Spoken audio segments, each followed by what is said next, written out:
attention. So, I guess you go first with the presentation. I went first last time. So go. Yeah, I'll let him go first. So he's got a So he can presentation. do his presentation. Take care. Good to see you, Tom. I move that we skip it. All we have to do is go like this. You'll still hear him. Like a bad nightmare. It repeats itself. Whenever you're ready. Okay. Anybody know where? I'd rather have this.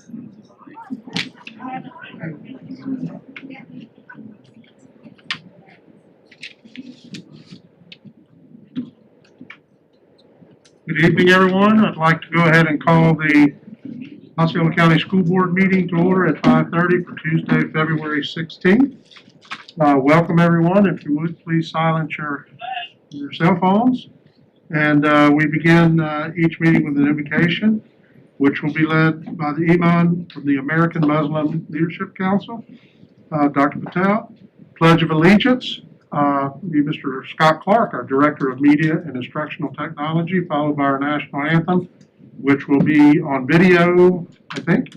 Yes. By our St. Cloud High School Orchestra under the direction of Minnie Crawford Curtis, followed by our mission statement, which will be read by Ms. Sherry Wareka, PBIS and Bullying Prevention Specialist, followed by translation service by Dr. Belinda Reyes, our Executive Director of Cultural Services. So if you would, please ride with me. And Dr. Phil, you can come to the podium up here if you would like.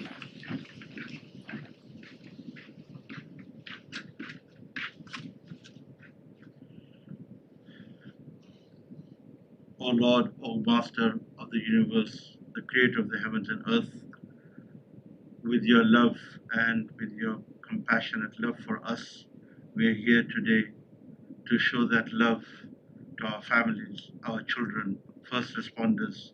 And you have given us a great responsibility to be the angel guardians for our children and families in Osceola County. O our Lord, you guide us, you protect us, you make us their mentors, and in these hard times of pandemic, relieve us, relieve our families, relieve those who are sick, and those who have lost their beloved ones in these hard times. Make it easy for them. And we pray to you that give us the courage, the spirit, the strength, the knowledge, the wisdom to teach our children, to make them the leaders of the future and make them great citizens of this great country and make them proud citizens of Osceola County. O our Lord and our Master, all the people who are here, they have different desires, different wants, different needs. O our Master, fulfill all the needs of everyone, which is inside everyone's heart, and accept all our prayers and grant our prayers. Amen.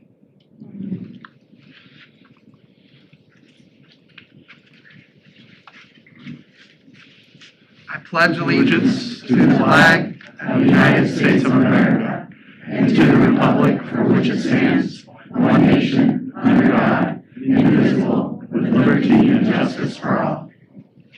Now, if you watch your monitors, there was probably a fear.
St. Cloud High School.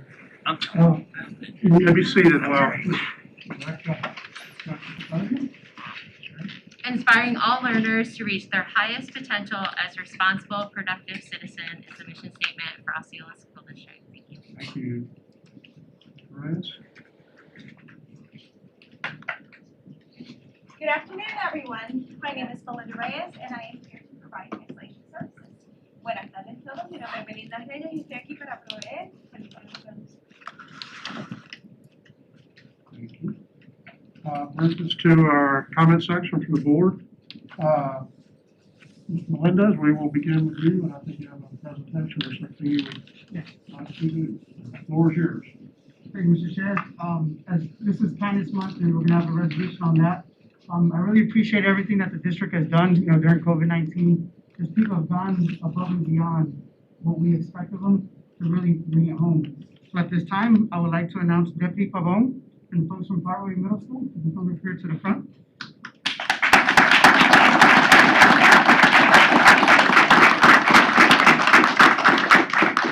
One of the reasons why, do you mind if I go to the front quick? Yeah. One of the reasons why I chose Deputy Pavone to be acknowledged this month is a lot of the school district recognizes what we call PBIS, which is Positive Behavioral System. And so when I went to visit the campus, there was in the cafeteria a rack with full of toys and gift cards and stuff to give to kids. And she told me that it wasn't always in the cafeteria, and it was kind of sitting on the shelf. And so she, on her own, proactively moved it to the cafeteria and donated her own money to put inside there to stock it up and tell kids, you know what? You're not just gonna get these free toys, you have to earn them. And so that's how it kind of works. And so the kids do positive things, and they go out there and they go to her, and like, I was there just for 2 minutes, and all the kids were excited. So I would like to present her a check, because she doesn't have to keep putting her own money to stock it up. And so I would like to present her, it's a small token, just $150 that I want to be able to donate to her, and also recognize her with a plaque as well, and say, thank you for all that you do, Deputy Pavone, to making our school district and our children feel not only safe, but welcome in our campuses.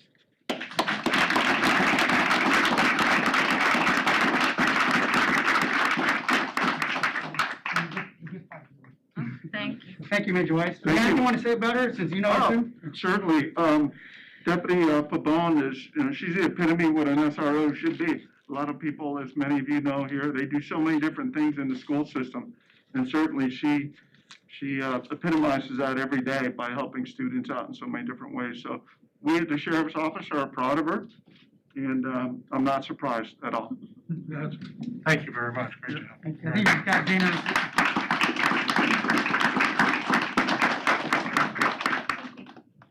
Thank you. Thank you very much.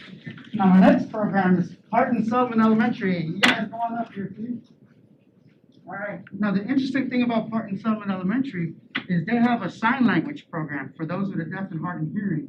And so when I found out that a student not only learned sign language, but he was helping the other students be able to sign language and communicate with other folks.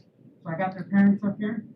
And I also got Kristen Martin, who's a teacher, and Mike Villard, who is the sign language interpreter. So please come on up.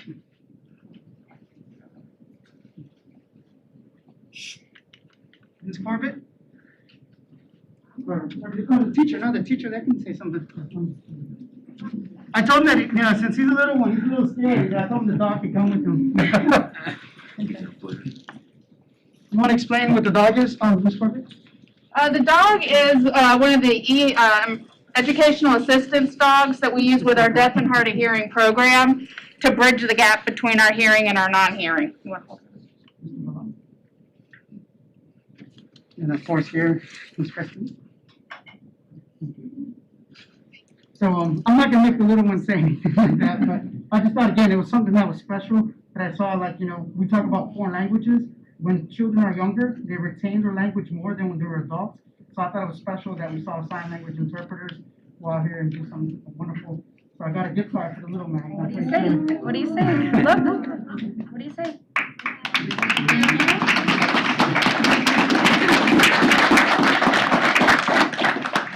Act like we like you. Turn around.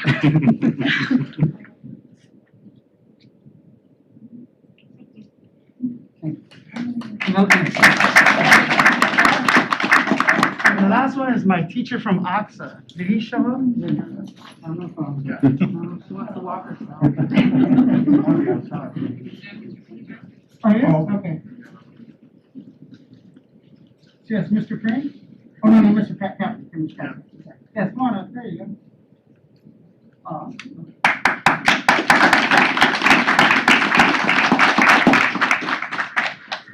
What was unique about him, because I have kids that went to OXA myself, so there's a disclaimer there, so I love his school. But OXA is not really known. How are you? Here's your one. Thank you. It's not really known for its creative writing program. We always hear about the music, we always hear about the band, but we forget that we have creative writers, and taking these kids to a new level is something that I want to present as well. So not only do you care about our students, but you're exploring their brain to be able to express the right and the left at the same time, because as writers, you got to use like one side, but then the creative side is really what takes it to another level. And getting kids excited about writing and just literacy, we want to thank you for all that you do. And we know that OXA is not just the music and the dancing and flash, but the creative writing is something that we value as well at the school district. So here you go, sir. Thank you very much. Thank you.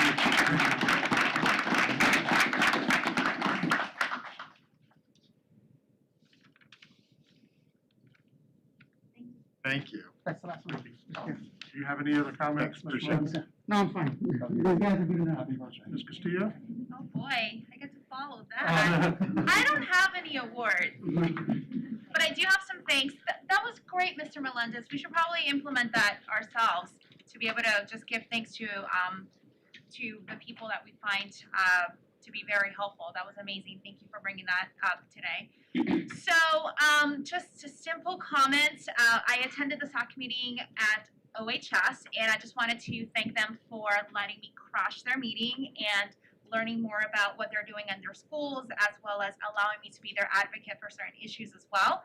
And I'm especially proud of the student participation at the SAC meetings. It's always great to see our students implementing some of the behaviors that we have taught them in order to become leaders, so that was really great to watch. And I also want to call out our Celebration K-8 families. They collected 1,100 pairs of socks for our families in transition during their Warm the Souls drive. So I just wanted to say thank you to them, and it's always great to see our community taking care of each other. Thank you. Yeah, I'd really like to thank the imam who was here who delivered that great prayer. We're a diverse community, obviously, and him coming and making the prayer, I think, highlights that, and it highlights the district's attitude towards diversity and to allowing people to come in and present a different point of view regardless of what it's covering. So thank you to that imam.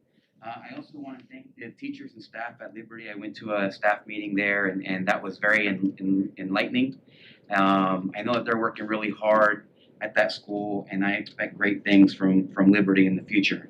And lastly, I want to thank the employees who are here to speak on their own behalf this evening. I think that there's nothing better, literally nothing better in this type of process than employees coming and speaking on their own behalf and making sure that everyone knows how they feel, and they're part of the process of coming up with a solution, not just people who allow things to happen without their voice being heard. So thank you very much for coming. Thank you, Mr. Chair. Board members, thank you. And thank all of you for attending tonight. And as always, I always want to start off a meeting by thanking all of the educators and support staff and for all their contributions to our students of Osceola County. I was going to hold this back to the end of the meeting, but we had a good crowd, and it's something I just kind of wanted to share and get in. I just wanted to address, the issues it's been the topic of conversation over the last few weeks around the dinner tables at all our homes regarding the Liberty High School event. After that event occurred, I don't need to rehash it, but our sheriff took action. My fellow board members helped form a public outreach meeting to request input in educational school safety, and I think that was very successful. Our administration counseled with the student and the parents, which also I want to commend them for that. We had a board meeting about a week after the event. It drew, as you well know, the media, and it drew a lot of commentary, a lot of public comments. We sat and listened for about an hour and a half. Since that time, I've received about 30 emails.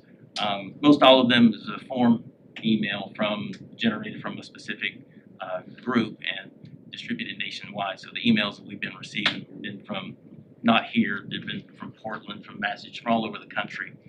But after looking at all of this data that's coming into me, there was one group that was missing from all of that, and that was the parents and the teachers from Liberty High School.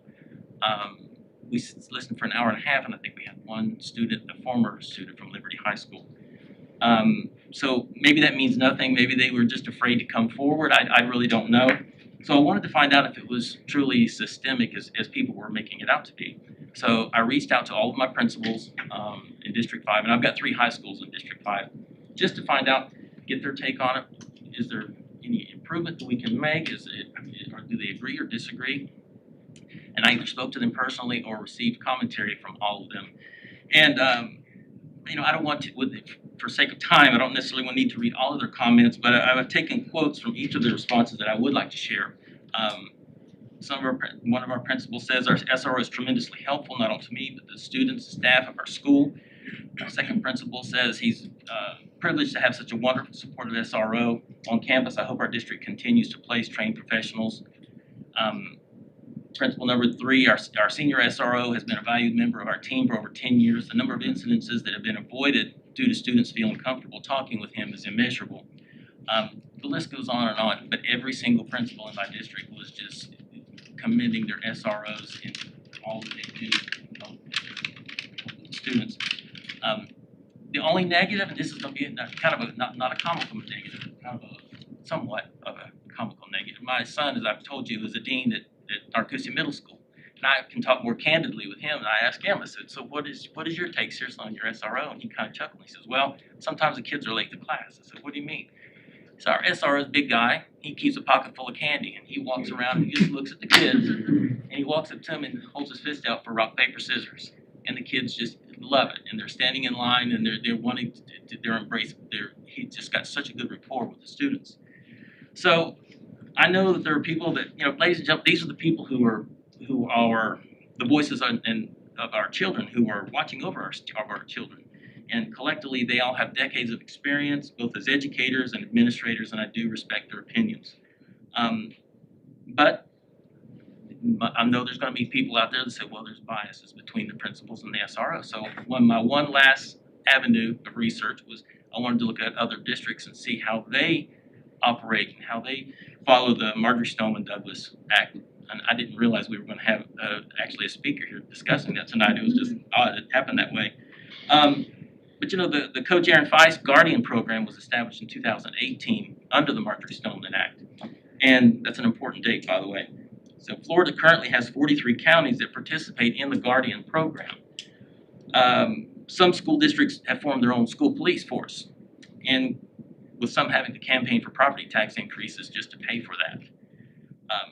In December of 2019, and we'll hear more about it, I guess, in just a few minutes, the Florida grand jury did an investigative study on school safety across the state.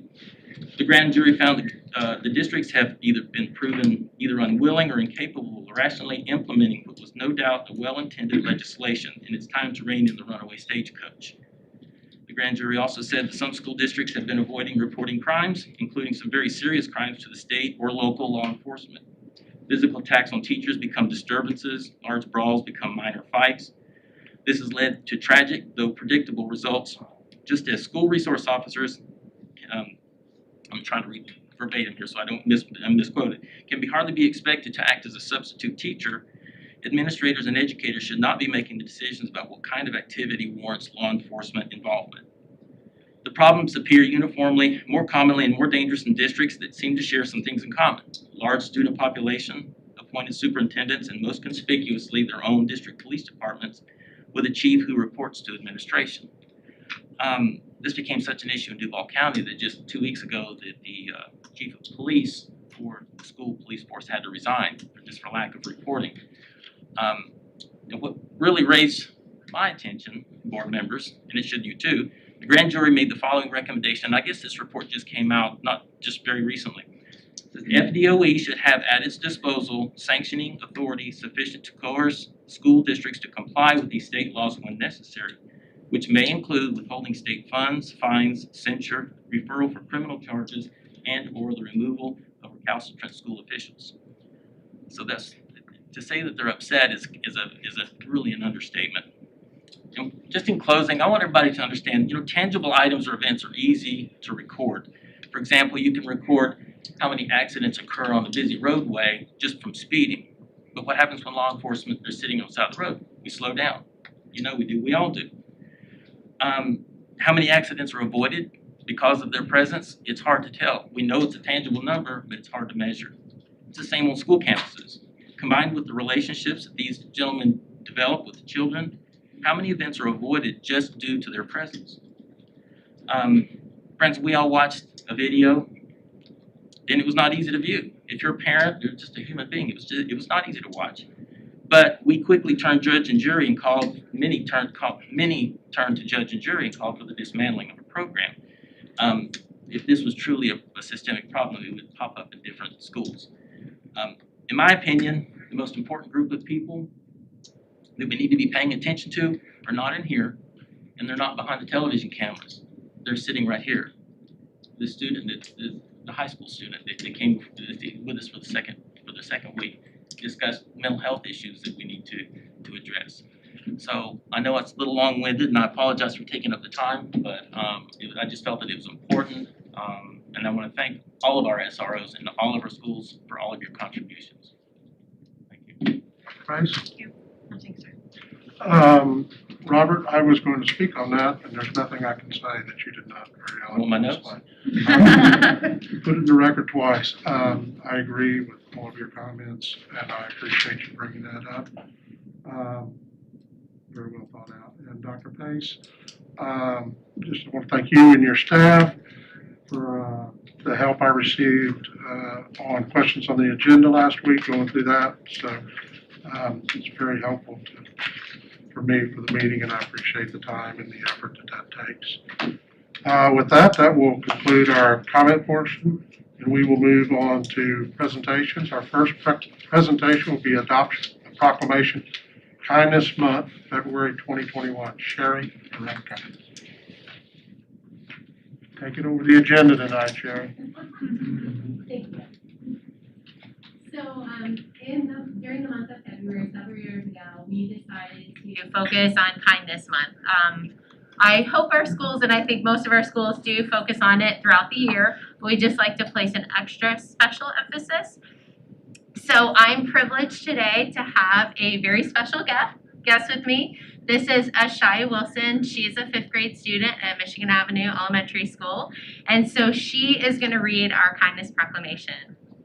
Go ahead, Ashai. Whereas any day, week, or month is a good time to remember, all of us are the need to remember that Kindness Month is an essential ingredient, creation and maintenance of our civilized society. In the hearts of all of us lies the idea that we hold the power of kindness within us, and by knowing, understanding, and actually using this power, we have the ability to send out a positive ripple that may travel for miles.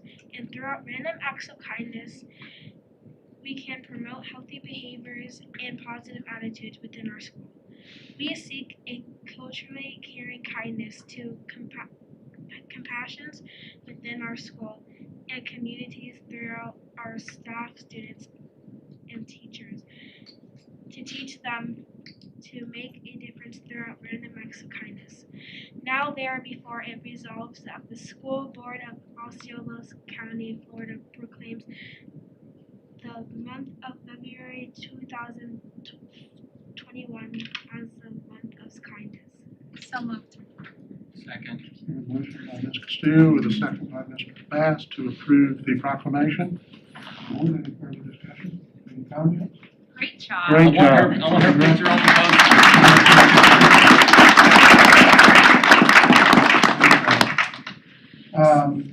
Board, and no further comments. All those in favor of approving the proclamation signify by saying aye. Aye. Opposed, like sign. Motion carries 5-0. Thank you very much. Great job. We're not done yet.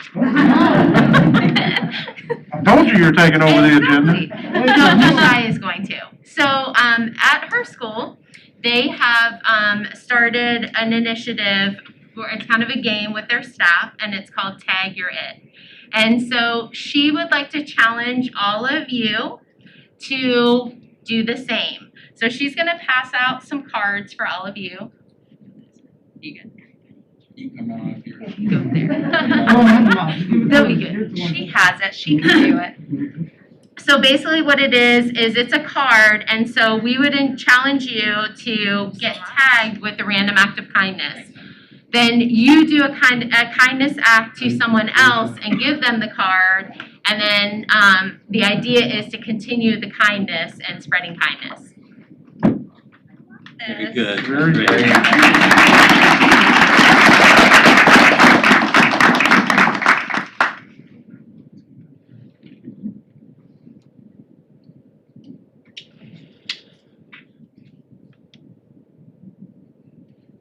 I think we can adjourn the meeting and go home. Yes.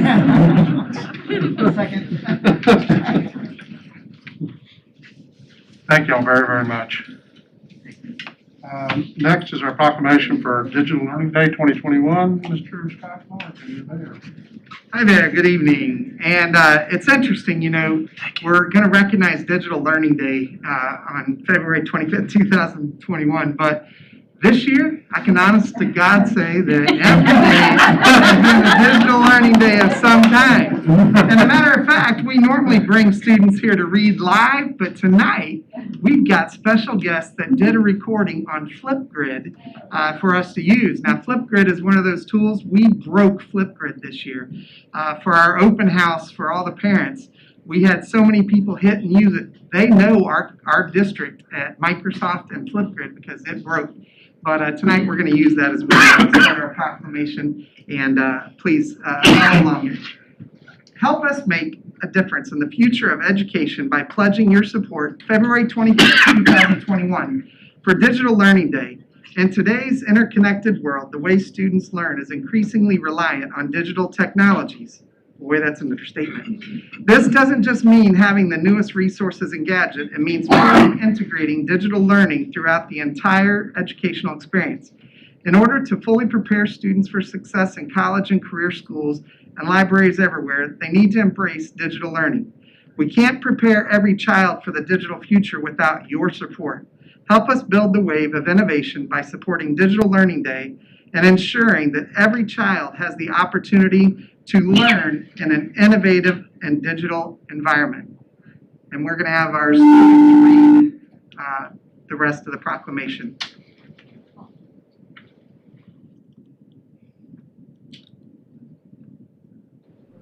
Whereas all students should have the opportunity to learn in a robust, innovative digital environment.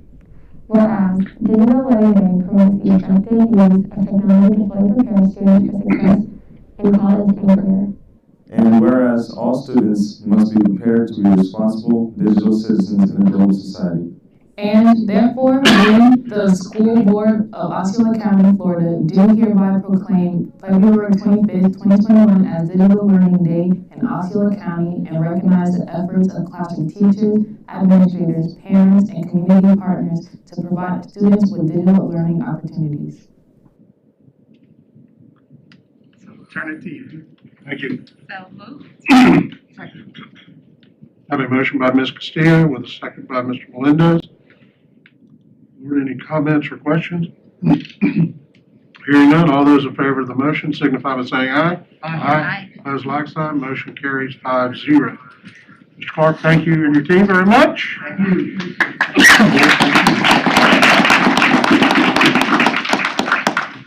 Next up, we have the National FFA Week proclamation. And Connie, who's doing this? Hannah Rohde is right outside. Okay. Mr. Arnott, yes, Here Harmon they High come. School. Okay. Heard up.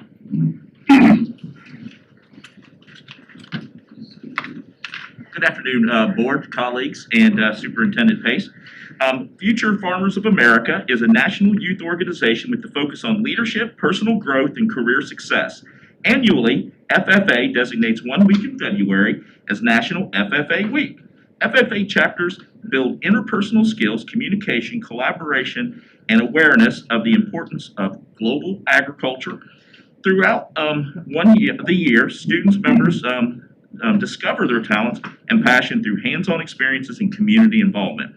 FFA's motto is learning to do, Doing to learn, earning to live, living to serve. Currently, the school district of Osceola County offers agriculture science education in middle and high school levels. FFA is part of the agriculture education where teachers develop and chapter individuals, FFA chapters, for their programs. Harmony High has an active FFA chapter that participates in community events and competitions, raises livestock, and promotes careers in agriculture. This year, in addition to Harmony High, Toho, and Liberty and Osceola, 2 middle schools have started FFA chapters this academic year. Horizon Middle and Harmony Middle School are excited to launch their chapters and their students involved in competition events and hands-on projects. Horizon Middle School's science teacher and FF advisor, Miss Tara Reddit, is Harmony Middle School's program. The Harmony Middle School's program is led by Miss Beth Whaley Sharab. Congratulations to all the programs and thank you to our teachers for their hard work and dedication to our student success. To read the proclamation tonight, we have a wonderful student here, Hannah Rohde, who's is Miss Street's student. There she is, right there. And she is currently the FFA president at Harmony High, and she's going to the University of Florida, and that always made me happy. Go Gators. Go Gators. Whereas FFA and agriculture education provide a strong foundation for the youth of America and the future of food, fiber, and natural resources systems. And whereas FFA promotes premier leadership, personal growth, and career success among its members. And whereas agriculture education and FFA ensure a steady supply of young professionals to meet the growing needs in the science, business, and technology of agriculture. And whereas the FFA motto, learning to do, doing to learn, earning to live, living to serve, gives direction and purpose to these students who take an active role in succeeding in agriculture education. And whereas FFA promotes citizenship, volunteerism, patriotism, and cooperation. Therefore, FFA hereby designates the week of February 20th through 27th, 2021 as National FFA Week. Thank you.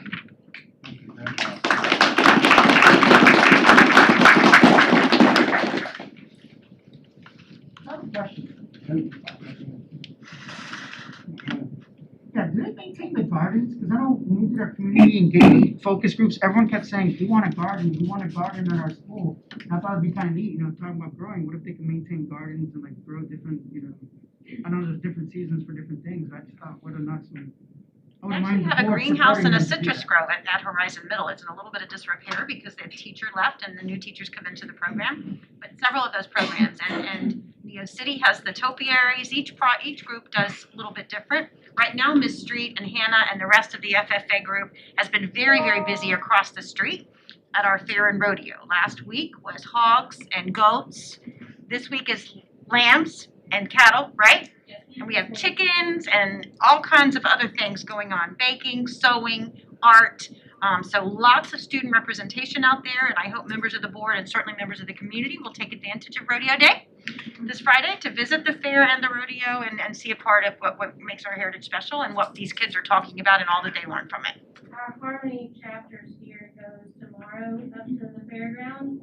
Our students and I are going out tomorrow morning to load him up and take him over to the fairgrounds, and Hannah herself raises her own steer to take herself, and then she also helps with the chapter steer. So the chapter steer is kind of a group project, and then a lot of our students do it on their own at home as well.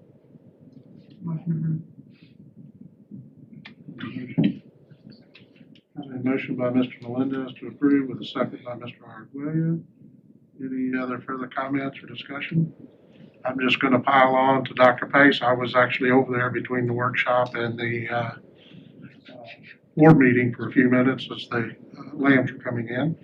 So great program, great experience for the kids.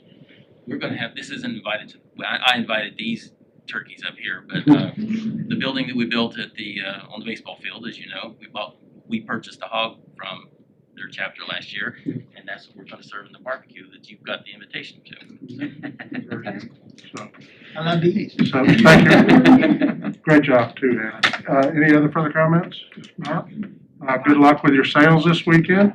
Thank We have you. a motion by Mr. Melendez, second by Mr. Arguello to approve the proclamation. All those in favor signify by saying aye. Aye. Opposed, like sign. Motion carries 5-0. Good job. Thank you. And Mr. Krippenbacher, I will turn it over to you for a minute. Members of the board, approximately more than a year ago, the state of Florida asked the chief judge in South Florida to appoint a grand jury, which was appointed with broad sweeping powers, very broad. I mean, I don't think there was a limit on their powers, to look into school safety and whatever else they wanted to look into regarding schools within the state. It arose obviously out of the tragedy that occurred at Marjorie Stoneman Douglas High School. When I read the law that they were going to be looking through in the Marjorie Stoneman Act, that law has penalties that can range to indictment of board members, superintendents, attorneys, everybody and their uncle if they really have the wrong situation.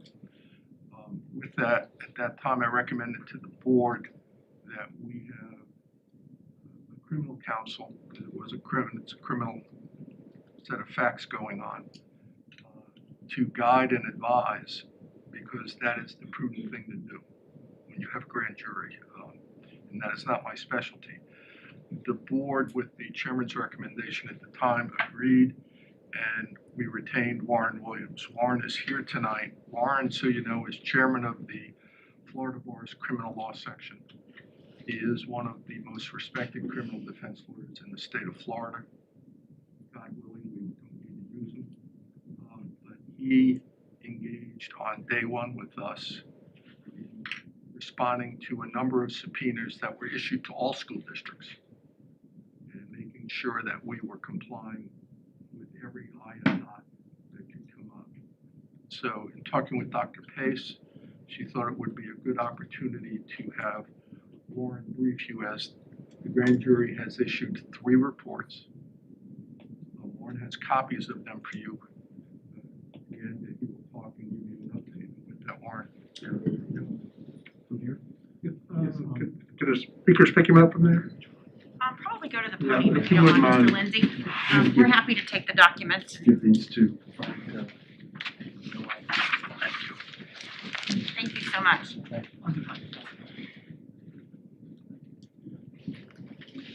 Board, I'm honored to address you today. As Mr. Kuchenbacher said, there was a grand jury that was impaneled down the 17th Circuit in Broward County back on February 13th of 2019. And they have taken, as Mr. Bass said during his presentation, they've been very aggressive in terms of making recommendations to school boards as well as to the legislature about different things.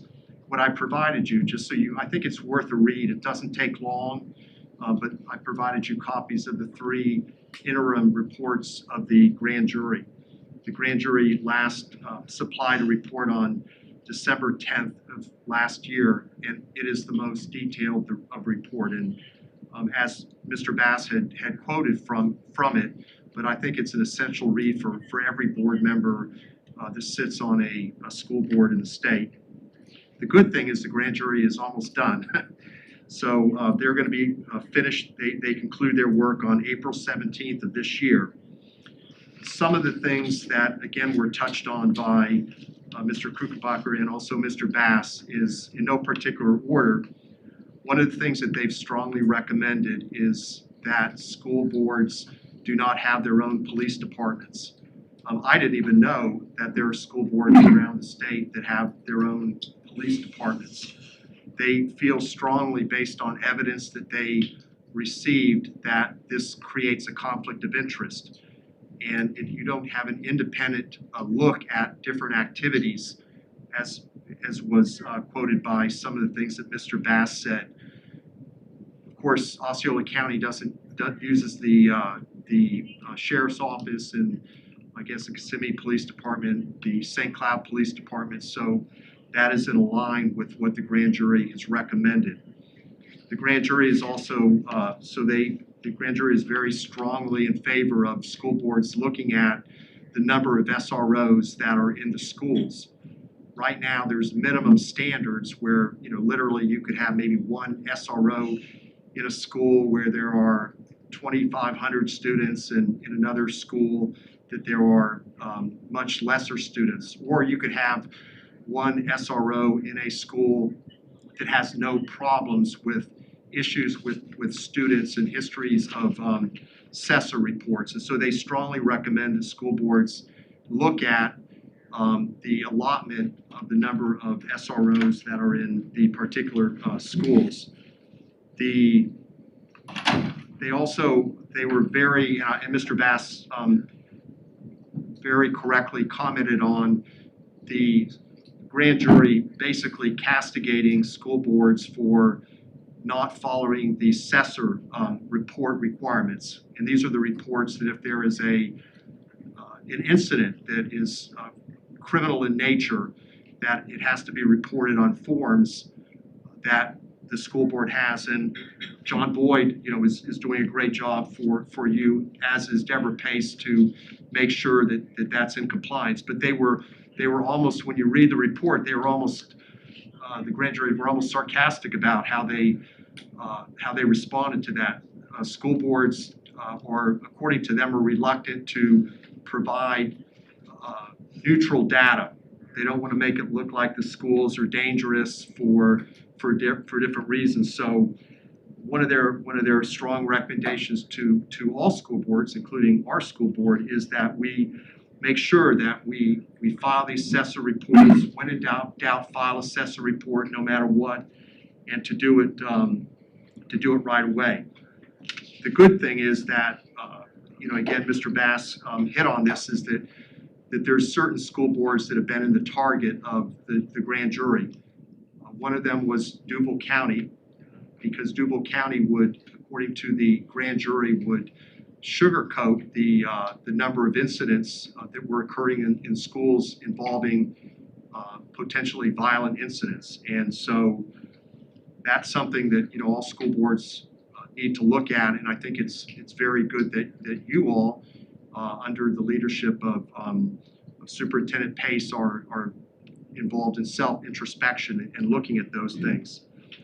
Some of the other things that they talked about were, and this relates to what Mr. Krupenbacher said about the subpoenas that the school board had, this school board, as well as all the school boards around the state, had to respond to. There's a feeling that, and this is something that you all will have to look at from a policy standpoint.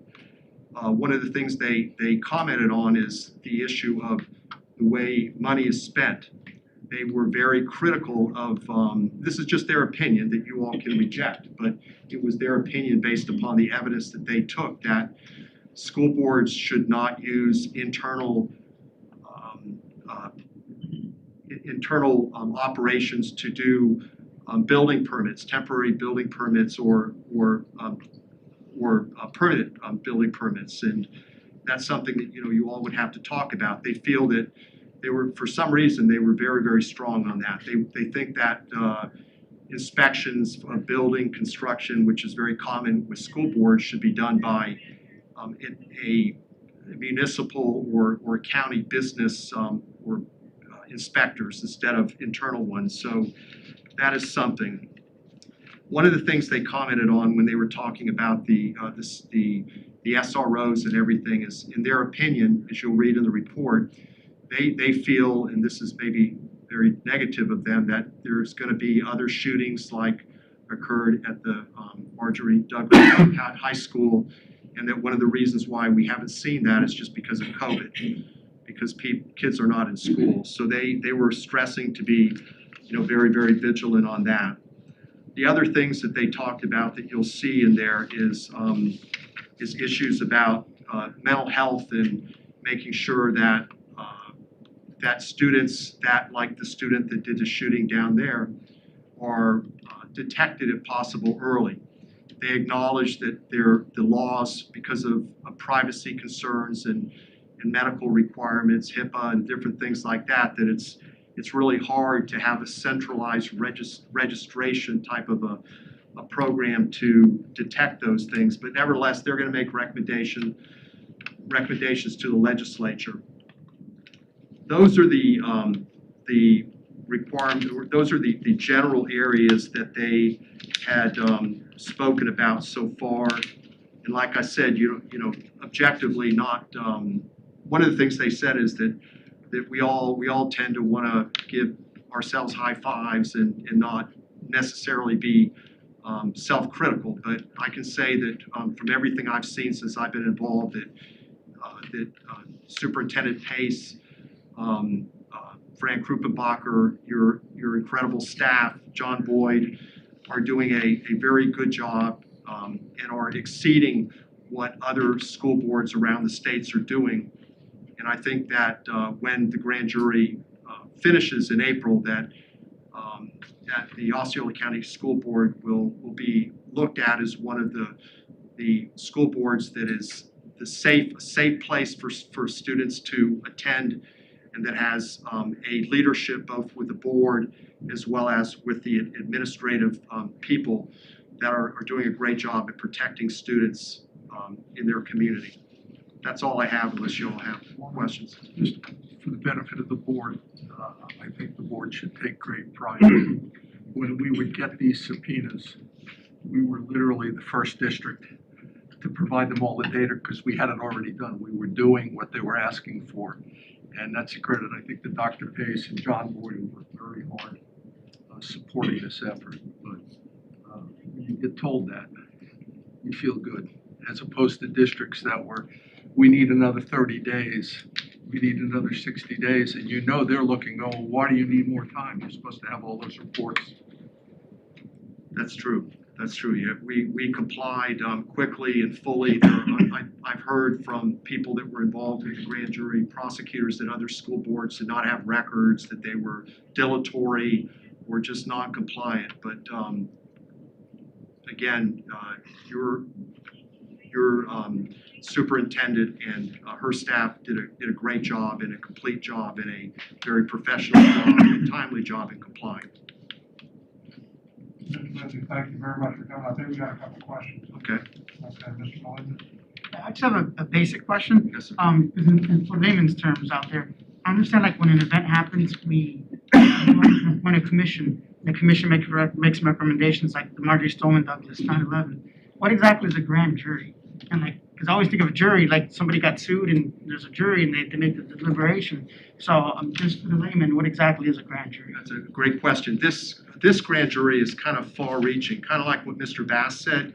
They can do a lot of things. They can indict people. They can do like, for instance, they're looking at, especially I think in South Florida districts, if they, from their investigation, the testimony they received, they could actually charge people with crimes. But this grand jury has a multi-purpose. It's doing that. I think that's going to happen. But also, I think primarily they're looking at making recommendations to the legislature as well as to other entities that are involved in the school system. And for instance, when you read the report, you'll see that some of their early recommendations have already been taken up in bills, proposed legislation. And and we also see that they've already have made recommendations for the legislature to consider already. So they're doing it. Do they do it on their own? They can do whatever. The grand jury can do it. They're very, very powerful. They have they can do whatever, pretty much whatever. They've been charged with looking at the laws relating to that were passed in relation to the Marjorie Douglas Stoneman tragedy, but they can charge people, they can indict people, and they can. But they have primarily been making recommendations and also critiquing practices that they perceive that need correction. If you look at the Chief Judge's Supreme Court's charging document, it's basically whatever you want to do, go do it in the best interest of the school system. They're very, very, very powerful. I think you've silenced the room. Thank you very much, thank you very much. Thank you very much for all you've done for us, and thank you for coming tonight. My pleasure. Thank you And very give much. us that update too. That's very good. Very helpful. Appointments and transfers. Dr. Pace. Yes, Chairman Thacker and members of the board, I am so excited tonight to bring forward some additional recommendations for your consideration. As you know, we set out 5 years ago to develop a strong leadership pipeline, and tonight we have great evidence of the fruits of our joint labor. And we do have, because of the crowded situation tonight, some folks who are out in the lobby. So what we thought we would do is with each appointment, as I call you into the podium, be sure your family and any other supporters come and stand in the back of the room so that you can have your cheer group with you, okay? All right, so first up on the list is Elizabeth Salvato, Assistant Principal for Mill Creek Elementary School. I stutter a little bit over Elizabeth because, like my Libby, she's our Liz.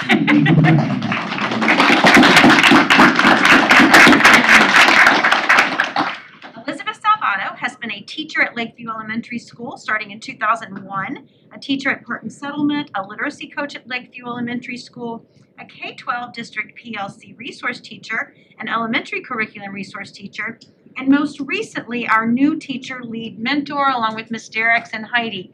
I'm really taking on that train-the-trainer model with New Teacher Center to train the folks who are supporting our first and second year teachers in our school and across the district. She's also known for being an expert in PLCs, professional learning communities, and has been a great supporter and a facilitator of that work. And I am confident that she will bring these skills to bear with her at Mill Creek Elementary School, along with Mrs. Cavaney. She received her bachelor's degree in elementary education from the University of Central Florida, a master's degree in curriculum and instruction in reading from Grand Canyon University, and a master's degree in educational leadership from American College of Education. And on a personal level, I just have to share that Mrs. Salvato always seems to know when you need that little burst of encouragement, that little phrase, that poem, that word to brighten your day and remind you of why we do what we do each and every day. So I am personally grateful for having had the opportunity to get to know her and watch her grow, and I look forward to seeing her thrive in leadership in our schools starting at Mill Creek Elementary School. Mrs. Salvato.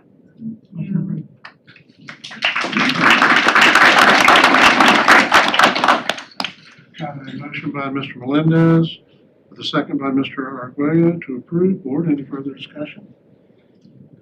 If not, we will take a vote. All those in favor signify by saying aye. Aye. Opposed, like sign. Motion carries 5-0. Congratulations and best of luck. Yeah, so my family, all my boys, my husband, which he's like my child as well, mother-in-law and sister-in-law, and I just wanted to say thank you. You weren't supposed to make me want to get teary-eyed here. I'm so glad we have masks because they cover our eyes partially too. I have to say I am blessed that I have been a part of this district for so many years, started off my educational career, but there's several people that are sitting around this room that have contributed to who I am today. So you taking this chance on allowing for me to move up into this role, I don't have words to describe, but I will tell you, I tried to work out the tears before just so I wouldn't bring it here. But thank you, Mr. Allen, Dr. Respis, Dr. Pace for believing in me and also taking the time to mentor me in different ways. And I appreciate it, and I hope I don't let you down. So thank you.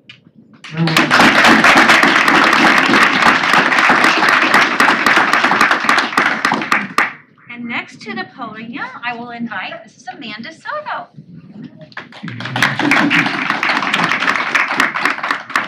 Board members, I am pleased tonight to recommend Mrs. Amanda Soto to become our assistant principal at Ventura Elementary School to continue the great work there with Ms. Kondo. She has been a teacher at Mill Creek Elementary and Celebration K-8, a teacher at Jackson Middle, a district instructional math and science program specialist K-5, a PSEL coordinator, a secondary STEM program specialist, and an instructional process specialist for Orange County Public Schools.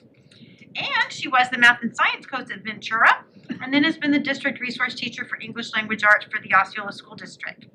You can tell that she has a very rich interest and skill level, both in terms of reading, but also certainly science and math. She's been incredibly integral in our work with STEM development here in the district.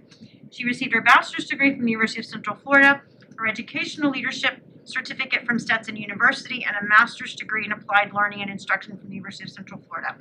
And February is the perfect month to recognize Mrs. Soto because I can't think of anyone who exemplifies kindness more on a day-to-day basis than our Amanda. So congratulations, board. I'm pleased to make this recommendation. So moved. I have a motion by Ms. Castillo and a second by Mr. Arguello. And we're gonna let you do introductions tonight after we vote. Because it is your night.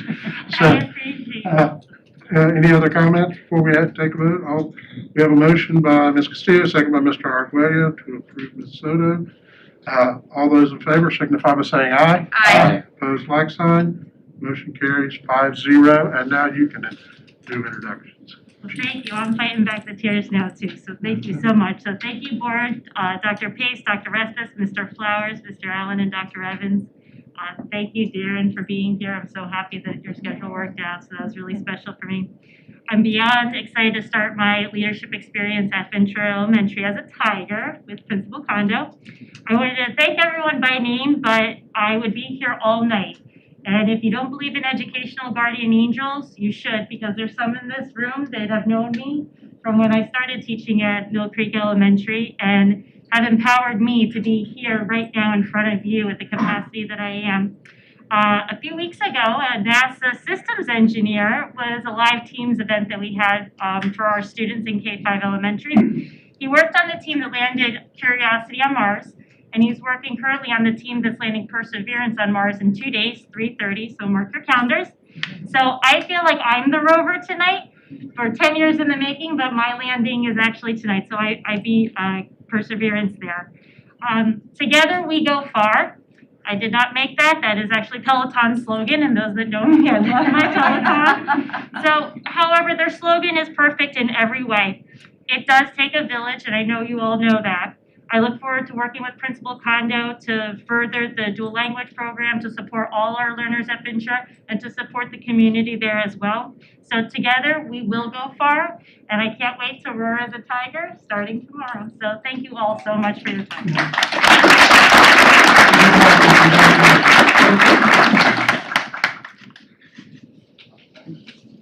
Okay, and next I would like to invite Ms. Kara Crisp to come to the podium along with her family of support.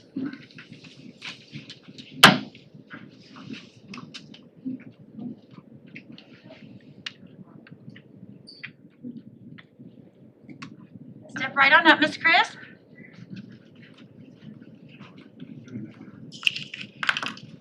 Yes, board members, I am honored tonight to recommend Kara Crisp to be our assistant principal at Neptune Middle School. She started her career in the district as a teacher at St. Cloud Elementary School in 2006, and since then she's been a teacher and a learning resource specialist at Neptune Middle School under the leadership of Mr. Rademacher as well as others at the team. She received her bachelor's degree in elementary education from the University of Central Florida and a master's degree in educational leadership from Kaplan University. As I shared with you last time, board members, when we recommended Mr. Sasek to be a principal at Flora Ridge, you know, Mr. Rademacher is a developer. He puts people in positions where they can learn and grow, and then certainly Mrs. Crisp is an example of someone who's taken full advantage of that. And what I heard about Mrs. Crisp is that Mr. Rademacher sees her as the next Cindy Moen of Neptune Middle School, who started her career as a teacher and a learning resource specialist there before serving as the principal for a number of years. So we look forward to seeing you continue to grow and serve. Ms. Crisp? So moved. Second, I'm gonna get in there once. I'm sorry. I will not be the first anymore. That's okay. I have a motion by Ms. Castillo with a second by Mr. Bass to approve Ms. Crisp. I'm only gonna vote if we get a jar of honey. Is that all right? Fair enough? Make that happen, Mr. Bass. All right. More anything else?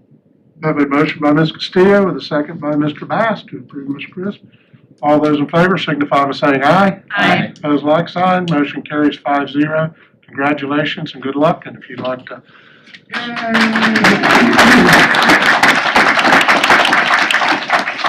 I want to thank the board, Dr. Pace and Mr. Allen. with entrusting me to become an educational leader in the Osceola County Schools. Thank you to my family and the Neptune faculty and staff for their support, and to Mr. Rademacher for the opportunity to continue working at the best middle school in the district.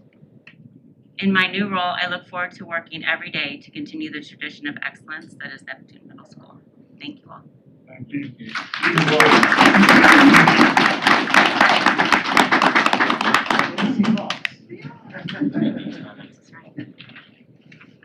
All right, and finally on the list, and certainly not least, is last, but I'm recommending tonight the approval of an administrative transfer, Dr. Francisco Rivera, to become the assistant principal at Canoe Creek K-8 after spring break. As you know, we started Canoe Creek last year as a K-6. As it moves to a K-8, it qualifies for that additional second administrator to support the work of Mr. Noyes and Miss Miller there. And I have to tell you, you may remember the old children's gospel song, Children Go Where I Send Thee. Dr. Rivera is a classic example of going where we've sent him, because he started his career as an administrator at Celebration K-8. When we needed him at Westside, he was willing to take the charge, but bringing him back to St. Cloud and the Canoe Creek Gate is going to be a great addition for his family and a support system, I know, to David and Amy. So I appreciate your trust and confidence in that old motto, blossom where you're planted, and look forward to seeing what you can do at Canoe Creek. So moved. I didn't want to. I think Julia's picture. I have a motion by Ms. Castillo with a second by Mr. Melendez to approve. Any discussion or questions, board?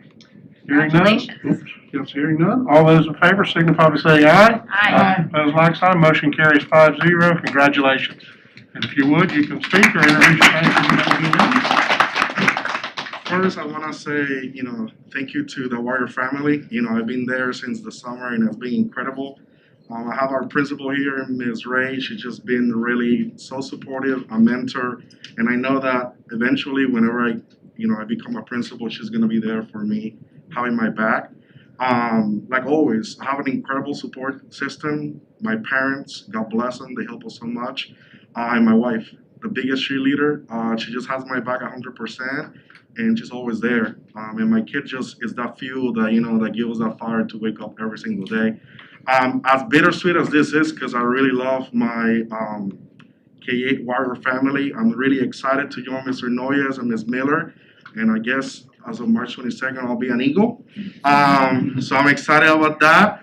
And last but not least, Dr. Pace did mention I come from Celebration K-8, and I know my last principal, Ms. Manning, is watching, another mentor that definitely, has paved the way, and that's what we do here. And I thank Mr. Allen, Dr. Pace, Dr. Respis for this incredible opportunity, and I'm ready to go at Canoe Creek Cave. Good luck to you, Mr. Zach.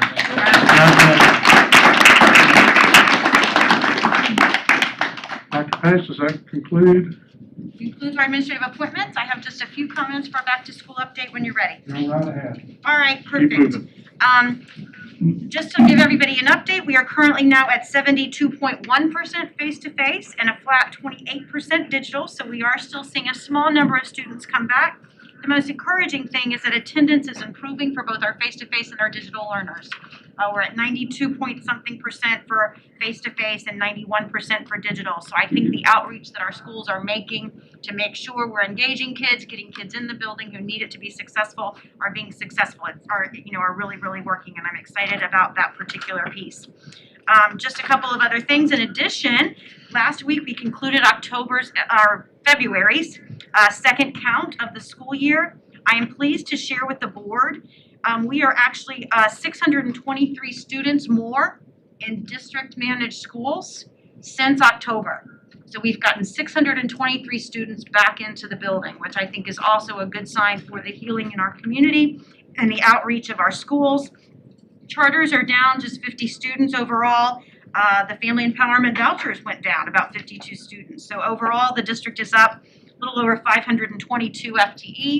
Obviously, that still has to float out in terms of actual FTE, and we do have the emergency order in place. But I am encouraged that with the absence of students across the state, that's certainly concerning for the state budget, we are seeing that growth here. In addition, we're now in our third week of direct outreach from our student services team for our Do Not Enter students. We're down now to just 2 students out of the 257 that we started with that we've not been able to make some kind of contact with. We are now up to 196 total home visits, and we are up to 18 students back enrolled in our schools who were complete ghosts first semester. So again, continuing to make progress there. Also, lots of excitement in our after-school and Saturday intervention programs. In week 1, we had a total of 7,425 students who participated one time or more, either after school, before school, or on Saturday. And in week 2, that's up to 9,356 students. So again, our schools are doing a great job reaching out to those kids who need that additional support. And finally, we did lose one of our contracted LPNs for our pool testing process. So we're behind a little bit on some of the schools, but we're going to pick up those schools in our next round, and this will be our last round as we move into the year. We continue to see a steady decline in cases across the community. Positivity rates continues to go down. Quarantine situations are certainly better. And our employees who are 65 and older who wanted shots, 50 of them got their second shots yesterday at St. Rose of Lima Church, and the rest of them are scheduled to get it through the Department of Health over the next few days. So exciting about that. Last thing, just a schedule change. On June the 1st, we have an OXA graduation at our regular 5:30 time, at 6 o'clock, and we have a board meeting scheduled along with our budget workshop. So with the board permission, we'll move the workshop and the board meeting up to 3 o'clock so that then we'll still have time to finish the business of the day and make it to the very exciting and probably most enjoyable graduations. They're all special, but OXA's is special. That if you haven't had a chance to be a participant or a spectator, it's truly an event. So looking forward to that on June the 1st. That's it. Thank you, and Dr. Pace, you and your team, thank you all very much for doing all you did to get those 65 and over that wanted vaccinations reached out, contacted, appointments made. So thank you. I know that didn't just happen. I put a bug in Congressman Soto's ear again tonight for all the rest of our educators. Good job. Good job. Thank you very much. That brings us to our agenda modifications and approval of the consent agenda. I need to pull item 9.04. We have somebody wishing to speak to that item. Is there any other changes? 801. Others? 914 and 922.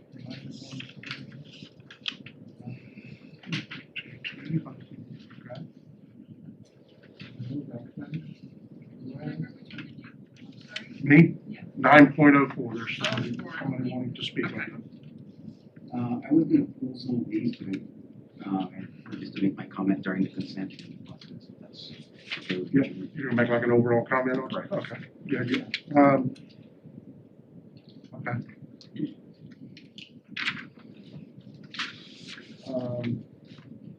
Think here.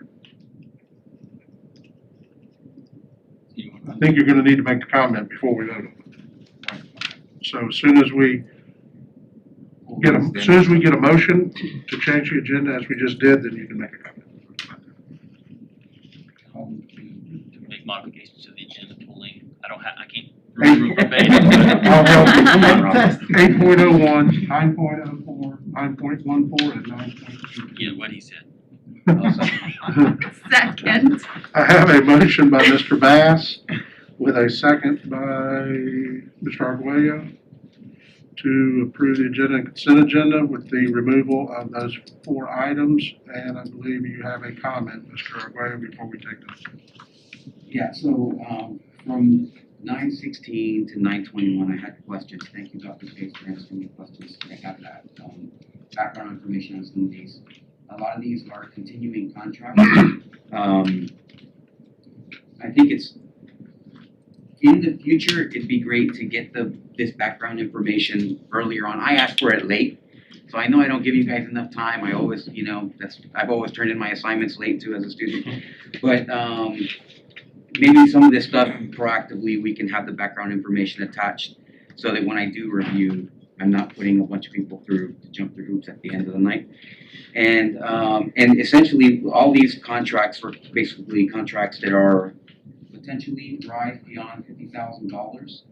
And I think that these particular contracts, some of them may be good examples of other items that are gonna come up before the board in the agenda items. So it's careful, if 916 is 50, 917 is 50, 918 is 50, 919 is 50, 920 is 50, 921 is 50, which would be essentially the threshold, right? So just that number I think will become important later. So that's all. If you're okay that they're there. Right. Okay. All right. I have a motion by Mr. Bass, a second by Mr. Arguello. Approve the agenda with the removal of 8.01, 9.04, 9.149, 9.22. All those in favor signify by saying aye. Aye. Opposed, like sign. Motion carries 5-0. That will bring us to item 8.1. Is that teachers? That was Terry. Terry, sorry. Yeah. You better look in the Okay. So I'm actually in favor of this, but I did want to, this is an example of digging back and kind of understanding how this works. I was initially, I had questions about the performance of this particular company before, if this is an approval. And I just want to, Ms. Franceschi, did I say your name correctly, was kind enough to give me a very specific breakdown of the gains that have been made in the particular schools that are participating in the SAM project based on this company. And I didn't know if you just had like a quick overview for the board, because I think it's really important. Any professional development, I'm always like, give me numbers, because that's what I do for a living. Janice, you'll need to step to the podium for the mic, please.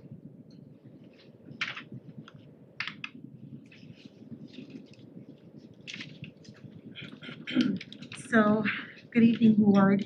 Just in regards to our SAM project, I will tell you that this is something that was brought to us by Ms. Ray when she joined our district several years ago. As you know, she's our principal of the year. And this is one of the processes that we utilize to really organize our leaders' time and efforts to make sure that they're really focusing in on instruction and student achievement. As you know, day-to-day, a principal's day can really vary. They get pulled for all kinds of management things, and especially this year, with everything that's going on with COVID, there's a lot of time that they're spending in other types of activities.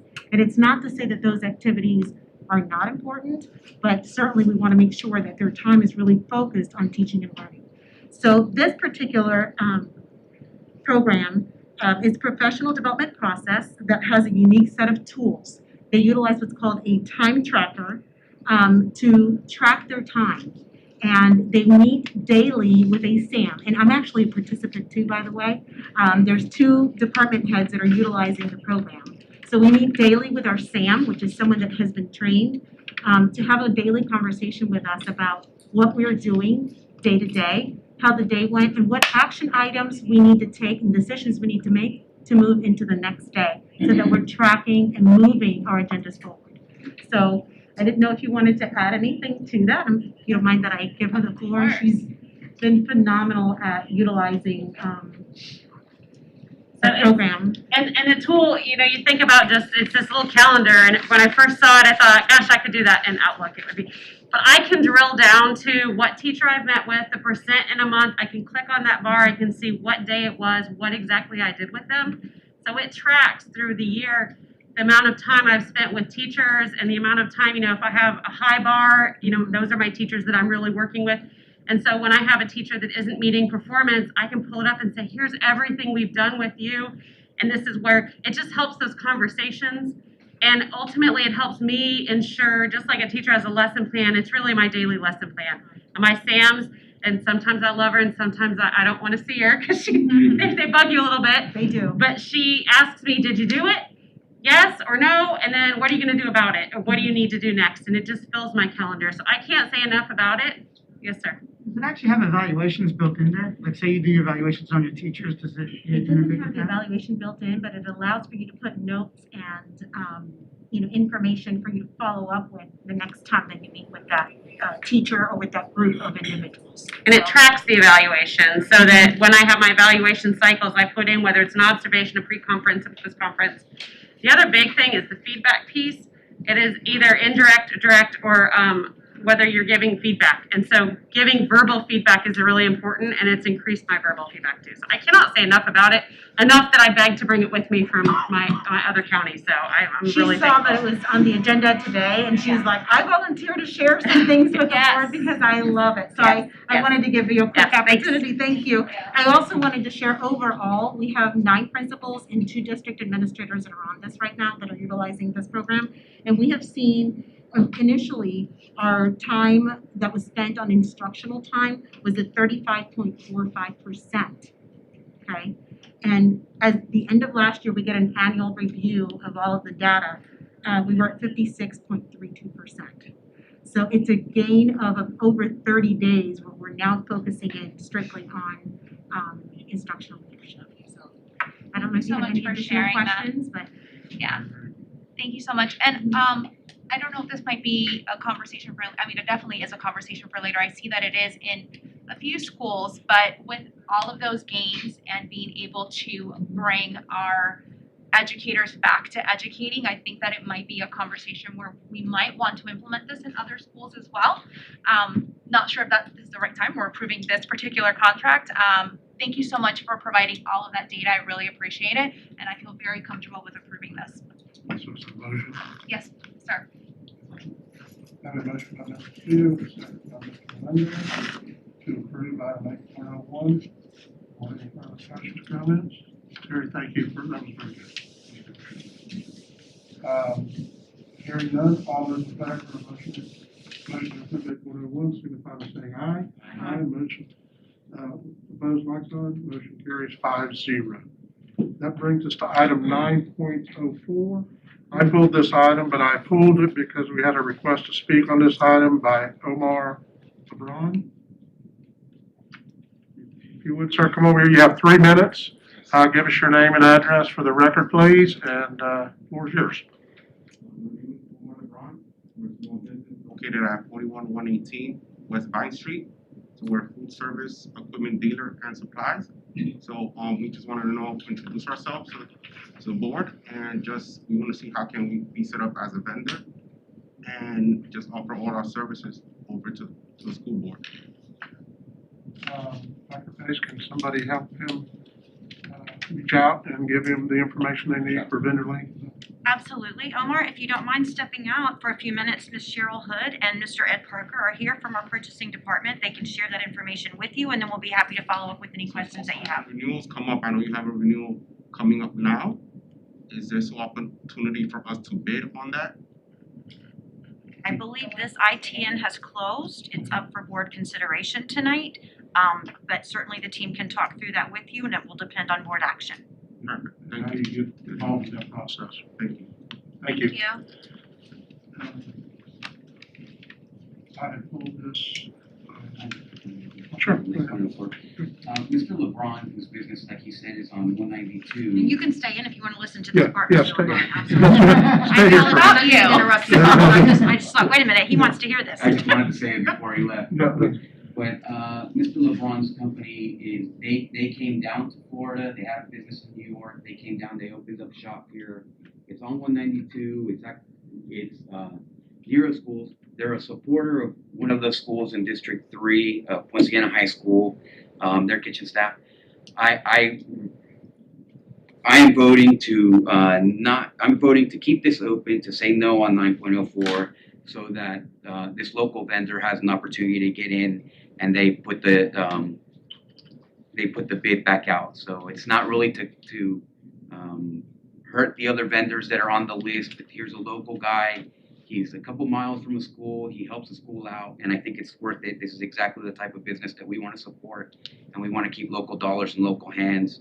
And so that's why I would vote no on 9.04. How does the catalog work? Is that like the continuing services? They can choose, or like are we pre-qualifying them and they're in the pot, and then how do they get selected eventually? Cheryl, do you mind coming to the podium? Because that's, I want to make sure I don't It's not a misspeak. continuing services contract. The particular bid that's in question is a catalog discount bid. We use that mostly for when we're building new schools and stuff. And what happens is actually Katrina is my buyer that is responsible for that category. And when we need items, generally speaking, she sends out quote opportunities to all of the awarded contractors, and then we go with the one who gives us the best price. Sometimes we're specific to manufacturers, so sometimes we have to go back to a certain manufacturer, so that we have that ability as well. So it varies from case by case, but generally speaking, we get prices and stuff. Food services uses that bid as well. So on the catalog means that there's not a pending order. We're just gonna put them on there, so if we delay this vote and then bring it back and allow them an opportunity in there, it's not like something's gonna fall apart, like the school district isn't gonna have a kitchen item order. Yeah, we would have a lapse in coverage. Yeah, I think Just table it. If we table it, if we table it, then what we're doing is still preventing the local business from getting on the list. If we vote no, then they will put it back out, and then Mr. LeBron has the opportunity to get involved. Is that correct? True, and except for the fact that we would have a lapse in coverage. So therefore, if any of the schools are, when we get ready to build schools, because it takes about 3 months to get through the bid process, to get a bid out on the streets, 30 days out on the streets, get it through to the next board meeting and stuff. So there probably will be a lapse, especially when it comes to this summer when we're putting new school stuff in. I think this ends in June, if I remember correctly. No, May 1st is when it's. May 1st? Is there any reason they could not table this to the next meeting?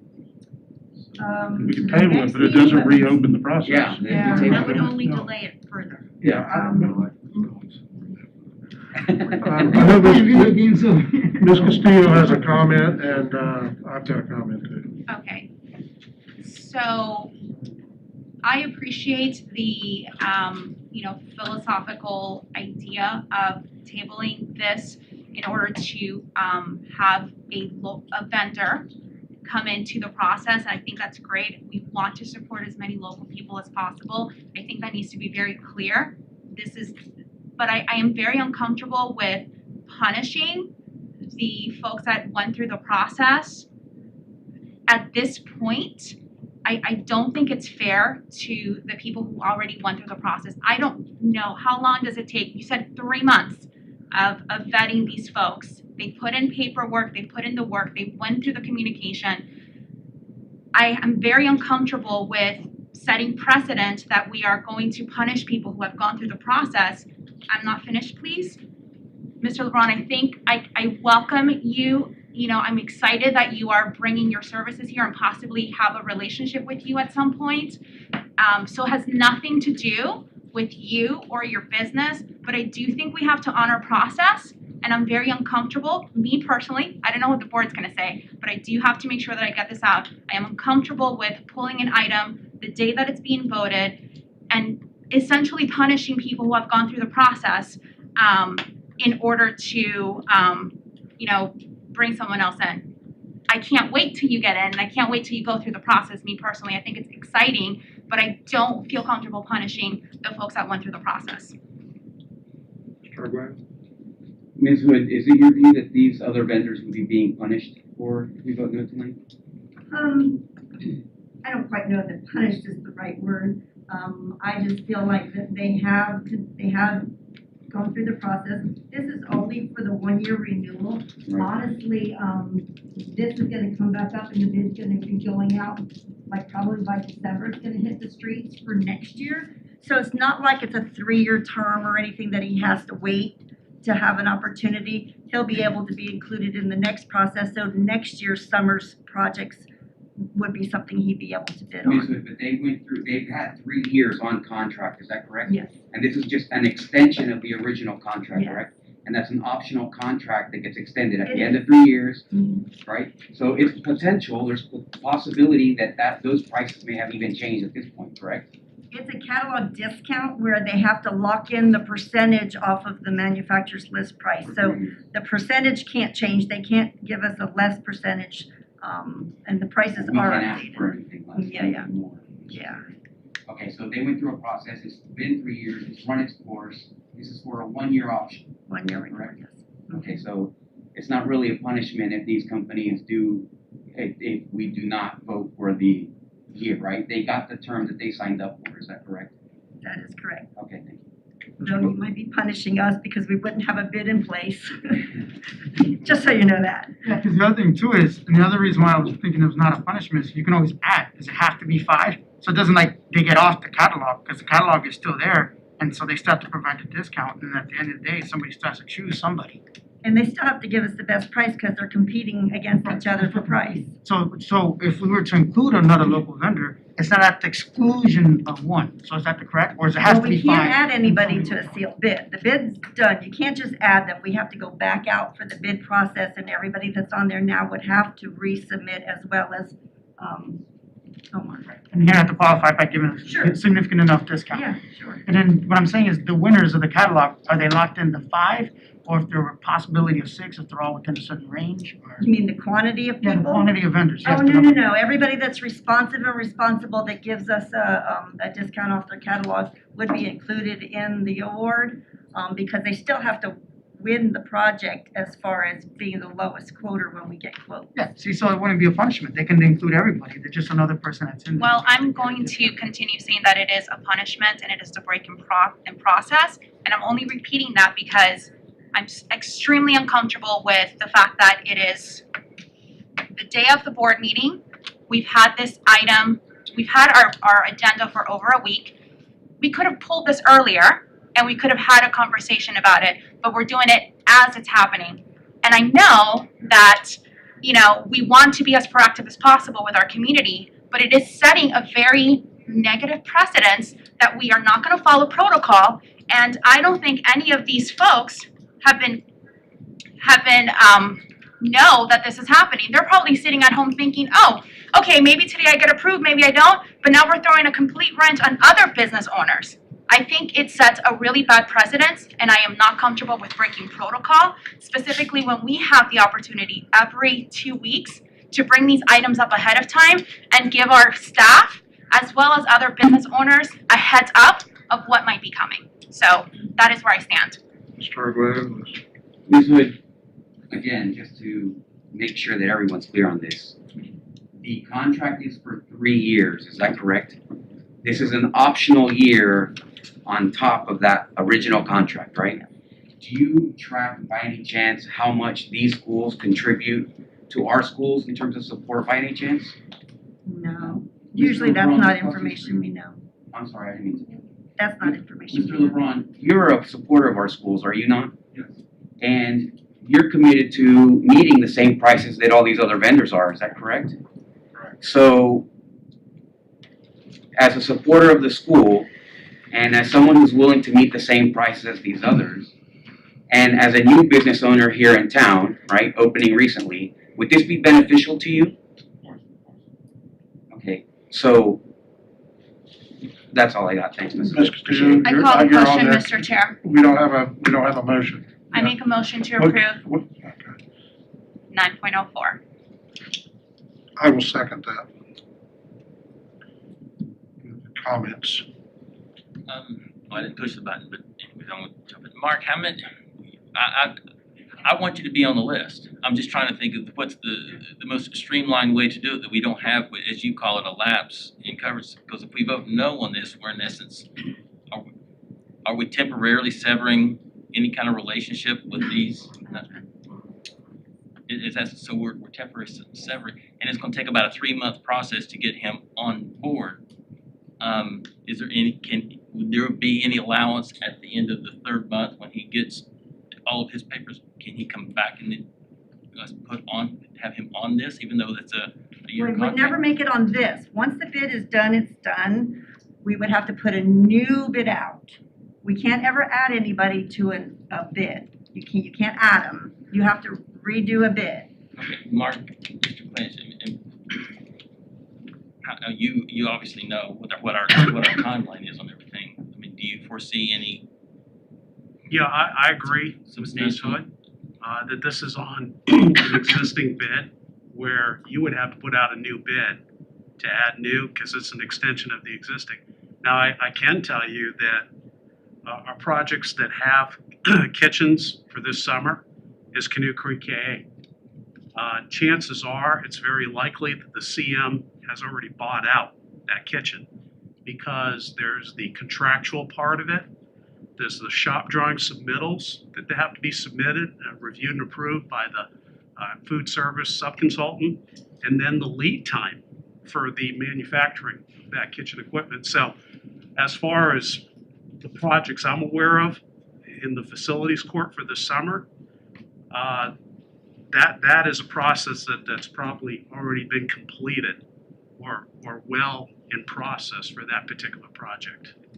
Does that answer the question, sir? Yeah, I'm just trying to think of a way. I do not want to have it lapse. I just want to make sure that he gets on our bid, but I understand he doesn't want to wait till we, but I'm sorry. I second it with comments. If you don't mind, Mr. Arguello, I'd like to make my comment, and then we'll go to you, and then to Dr. Pace. Ms. LeBron, I appreciate you being here.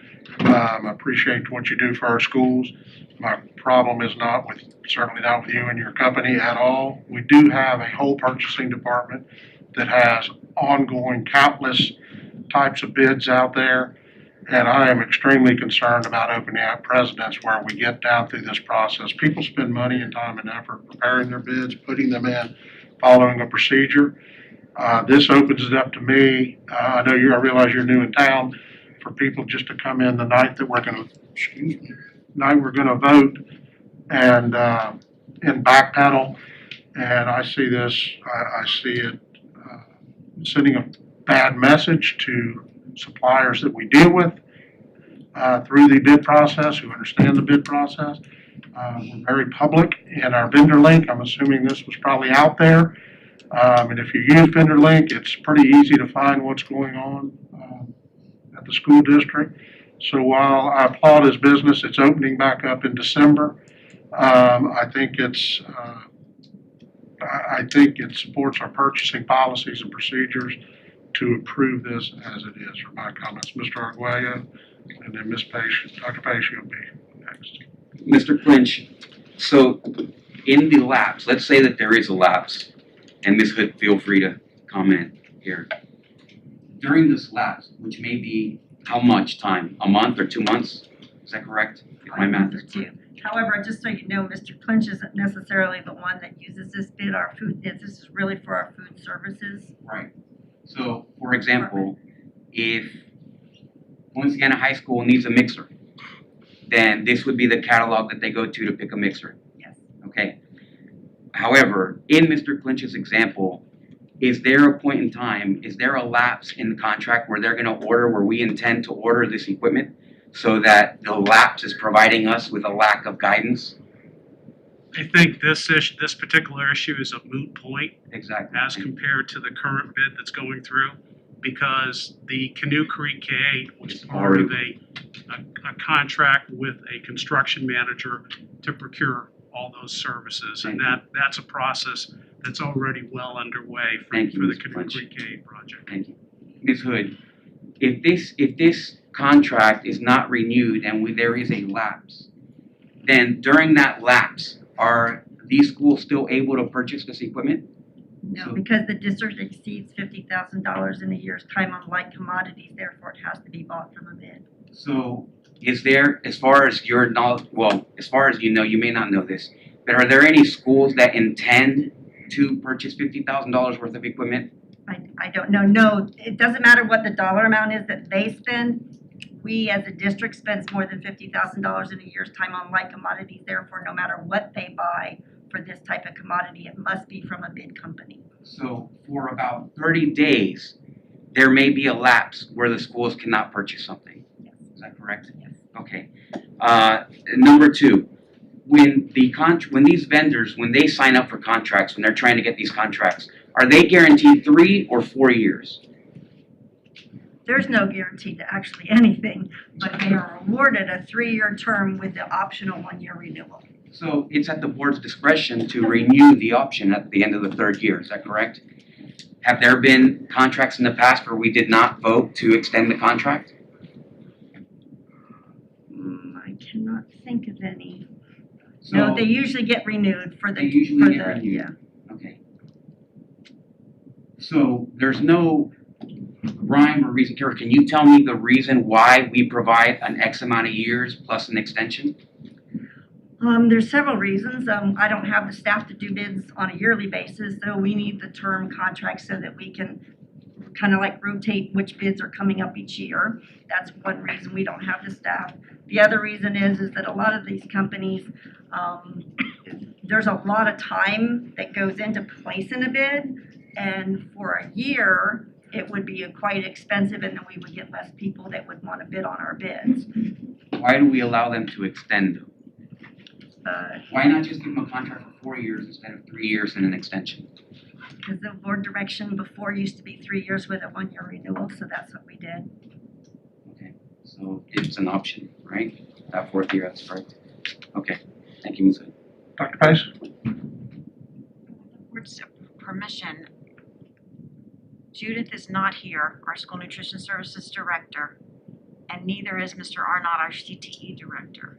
Those are the two primary places where I think these food equipment purchases would be purchased other than through our CM work, which again, Mr. Clinch has already talked about. Randy, do you have any information? I couldn't get a hold of Yes. Judith.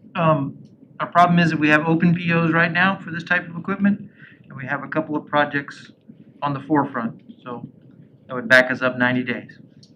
We could have a problem. Can you tell me what those are, Mr. Shatera? I would have to ask Katrina to answer the question. We currently have open POs for Canoe Creek. That's the main one right now with the hold ship date. They're holding our equipment so we don't see a price increase when the year shifted. I also have a large number of other Florida school district counties that piggyback this bid because of our buying power within the district. So that would be putting them at a possibility for a lapse as well. Other districts? Other districts piggyback this bid. At school nutrition, we piggyback a lot.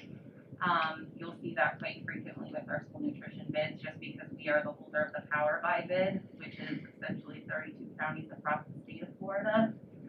So they kind of take their start from us.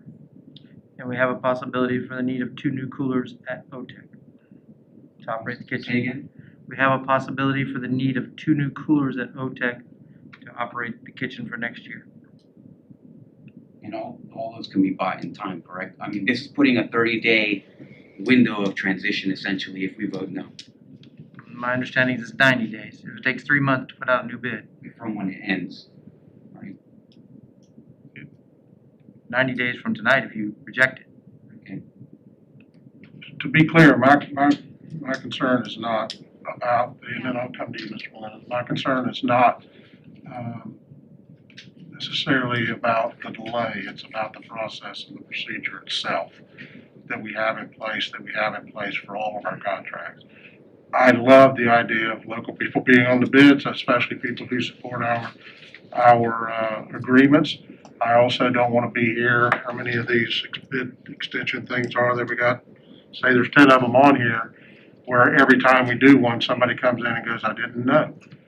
And, there's kind of ways people get in the process. My hunch, maybe 3 years ago, this person may have asked 4 years ago or so. I don't have any idea. I don't know anything about this supplier.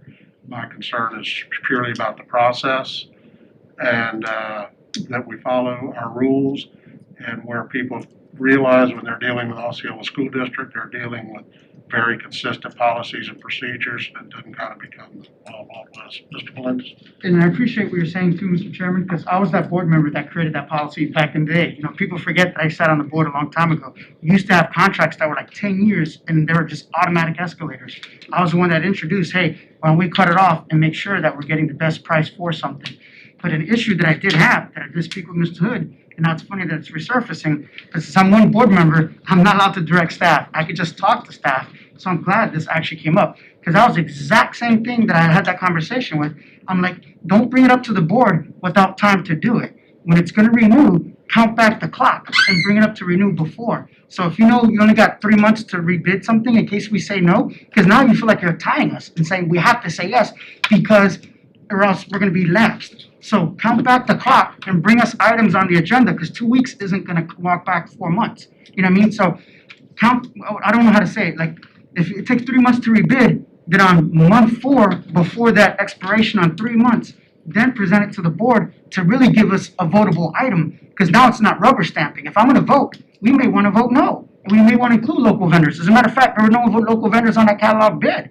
So That's the exact reason why, but I couldn't tell you because I'm just one board member. But now I can look to my fellow board and say, how do we learn from this? How do we prevent this from happening again in the future? So I'm inclined to say, you know what, this 1 year extension, I'm gonna go ahead and vote for you guys now to get this over with because I don't want to see any lapse. And that gives time for the gentleman to come in there because process is important, Mr. Chairman, so I'll be able to support that. But moving on in the future, any renewals, I don't know if that needs to be a board policy, if I need to vote on that to make sure that 4 months ahead for renewal options, give us the chance to vote no, because I should have that right. It shouldn't be vote yes or else, we're doomed if we don't. If I'm gonna vote on something, I wanna have consequences to that vote, yay or nay. And so to me, I'm wanting to vote yes right now to move this forward, have Mr. LeBron get in there if he's able to get in there, and it's only 1 year, that way there's no lapse. But to avoid this from happening in the future, that was the exact conversation I had, but I was only one board member, I couldn't vote on it. So I wish it's the policy of the board. You can always bring it to the board, you don't have to necessarily. Yeah, but at the time, there's a lot of stuff going on, and I didn't want to, now it came up, so now it's a perfect opportunity to say, hey, we like to direct staff to say, hey, 4 months before a renewal period, we have the opportunity to vote yea or nay or something and avoid this situation. Mr. Arguello, then we're gonna proceed. I just want to make it out. This is just because there seems to be a misunderstanding. This is the place to be discussing these policies. This is the time to be discussing these policies. I am not supposed to broker my needs and wants with Dr. Pace or the staff outside of the sunshine. My purpose is to be here and say these things out loud so that the community knows what's going on, so that they know why I'm voting the way I am, so that they know why I'm bringing the issue, so that Mr. LeBron has an opportunity to speak on his own behalf, for example, and so on. So this is the second occasion where this has been mentioned. I do my talking on the board, in the sunshine, in front of the community, and I'm going to continue to do that. To be clear, I don't think the issue that I'm having, because I'm not speaking for the rest of the board, is that you're bringing up issues or questions. It's the fact that you're putting people with their time, and I'm including Mr. LeBron in this, you're putting them at a disadvantage when they're not able to answer questions for you because you're bringing them up as they're happening. You can ask whatever questions you want, but I just ask you to be courteous to the staff so that they have a chance to be able to research. That's all I'm asking. So please don't put words in my mouth saying that I don't want you to talk or bring items up because that is exactly the opposite of what I'm saying. I'm just asking you to have the courtesy to do it within reason so that they can go ahead and research the items for you. That is all. Was that clear? Ms. Hood, did you need time to research my questions by any chance? Was there anything that you didn't know off the top of your head? Did I ask you any questions that were inappropriate to you in terms of a time? I guess no, not really. I think we're getting on track. I'm gonna call this question. We have a motion to approve by Ms. Castillo with a second by myself, Packer. If there are no further comments or questions, I will call the vote. All those in favor signify by saying aye. Aye. Opposed, like sign? Aye. Motion passes 4-1. That brings us to item, check me if I'm wrong, 9.14? That was 9.04, I think. Yeah, help me if I'm. No. I've gotten myself confused. So I think we're going to 9.14. And Mr. Melendez, was that you that pulled 9.14?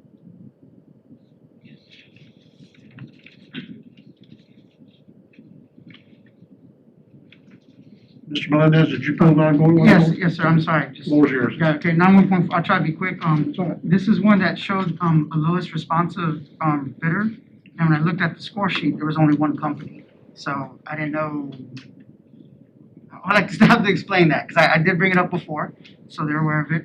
But I just want to know what our policy is to that, because if we're trying to find the lowest bidder, and shouldn't that automatically be grounds for rejection and try to get more people to participate rather than one company?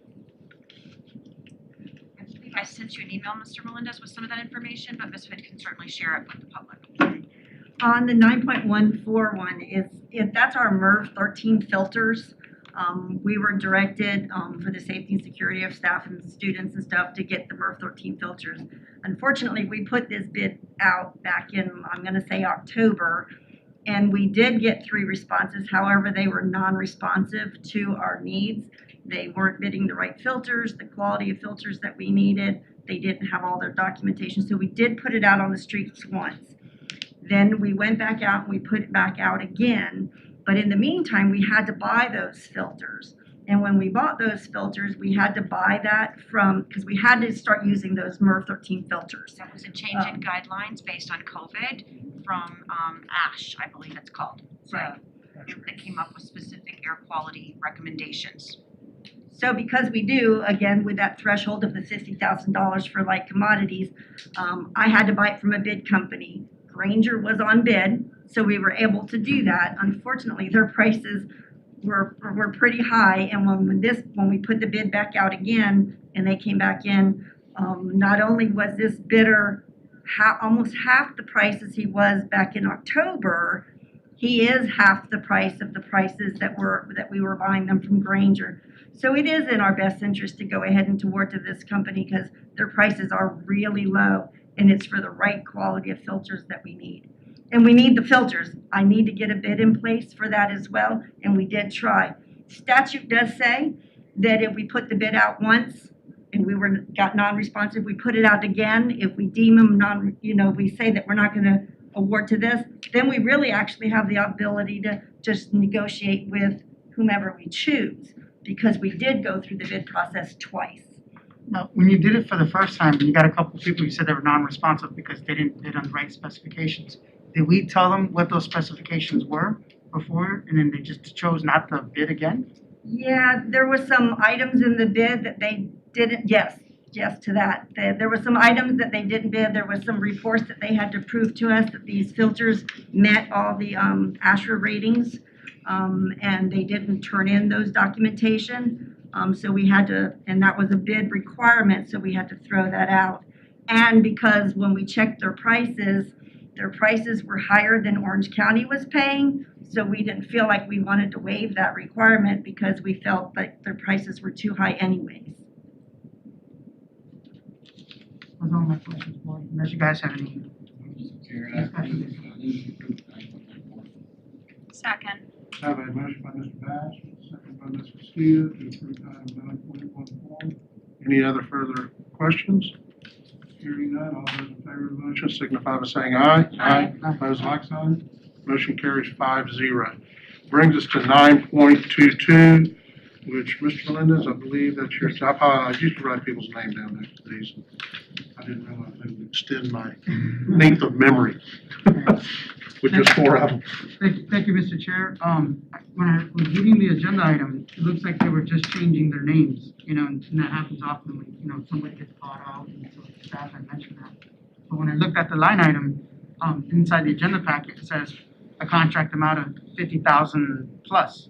So now I'm hearing that 50,000 is a number, but what does the plus mean? Is it being awarded silently, or is there a maximum amount? I mean, plus can be $1 million, plus could be something.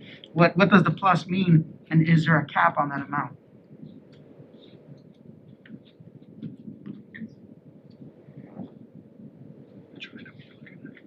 Item 9.22.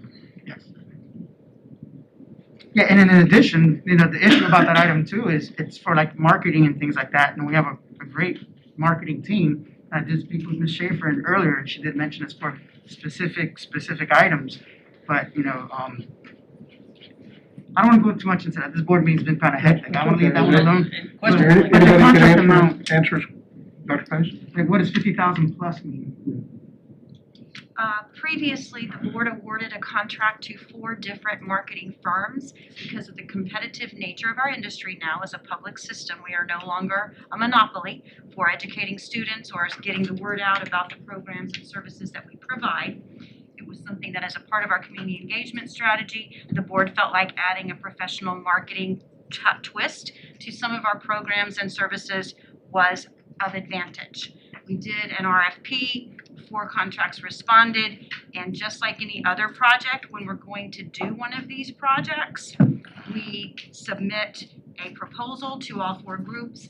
They submit a response, and then we can choose the one that makes the most sense for that particular project.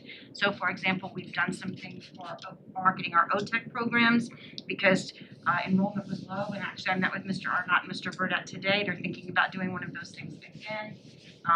We did something in the fall for our choice marketing. They were a part of helping our Innovation Choice office come up with those collateral materials. They've also supported Dana and her team with some of the other things. So anytime that there is a project, these 4 companies would have the opportunity to submit a competitive proposal, and then we would choose one of them. Most of them are not over $50,000, there's a limited amount, but it gives you that perspective, but it still has come to the board in a competitive process before any of these are awarded. But this particular item is simply to amend the contract because of the company's name change. So is there theoretically a cap on what the most that we're willing to spend on that particular item when they do an RFP? That is something I would have to get some additional research for, Mr. Melendez. And I think that's a larger question about why we have these 4 people on bid. And certainly this board can revisit that decision if you don't think it's worthy of our expenses. Or maybe worthy, I'm not saying you have a good idea, but I wanna kind of put a cap, it's like, what's the maximum, like when we budget, we say how much money we're gonna project for something. I wanna say, okay, we don't wanna exceed this amount, you know what I mean? So I wanna say, okay, no more than It can't 100,000. exceed the amount that we have budgeted for these types of projects. And that's the question is, what is the budget amount? Because it says 50,000 plus, is 50,000 the budget amount, or 75,000 the budget? Like what actually is the? I'll have to get some additional research about that particular part of the question. Mr. Webb? Yeah, so we just asked what the budget amount is. I'm curious as well, but also what our expenditures, what our current expenditures are. I don't expect you to know that. So I certainly can provide that information to the board at a later date, but that's not information that I was asked previously, and I don't just know it off the top of my head. The only other thing I would add is that some of this is ongoing throughout the year as as Dr. Pace alluded to, address something from a marketing perspective. So the 50,000 plus that we indicate in the contract is just allowing us to have board approval to utilize that contract and that vendor, should we choose to then budget additional dollars for a specific project. Is everything in the contract the same except their name? Is that all we're changing? This one, yes, this is strictly a name change.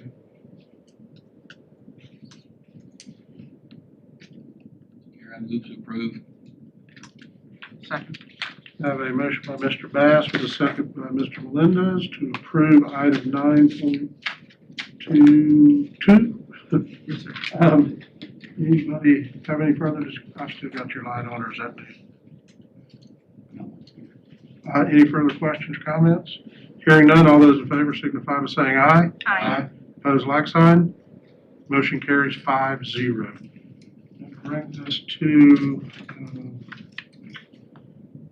item 11.01. That is in our packet. There is no one speaking to that issue. Unless there's any comments on that, we will move to our regular agenda, Human Resources, item 12.01. We had some speakers on that. That's what I thought. That's what I'm looking at. Okay. I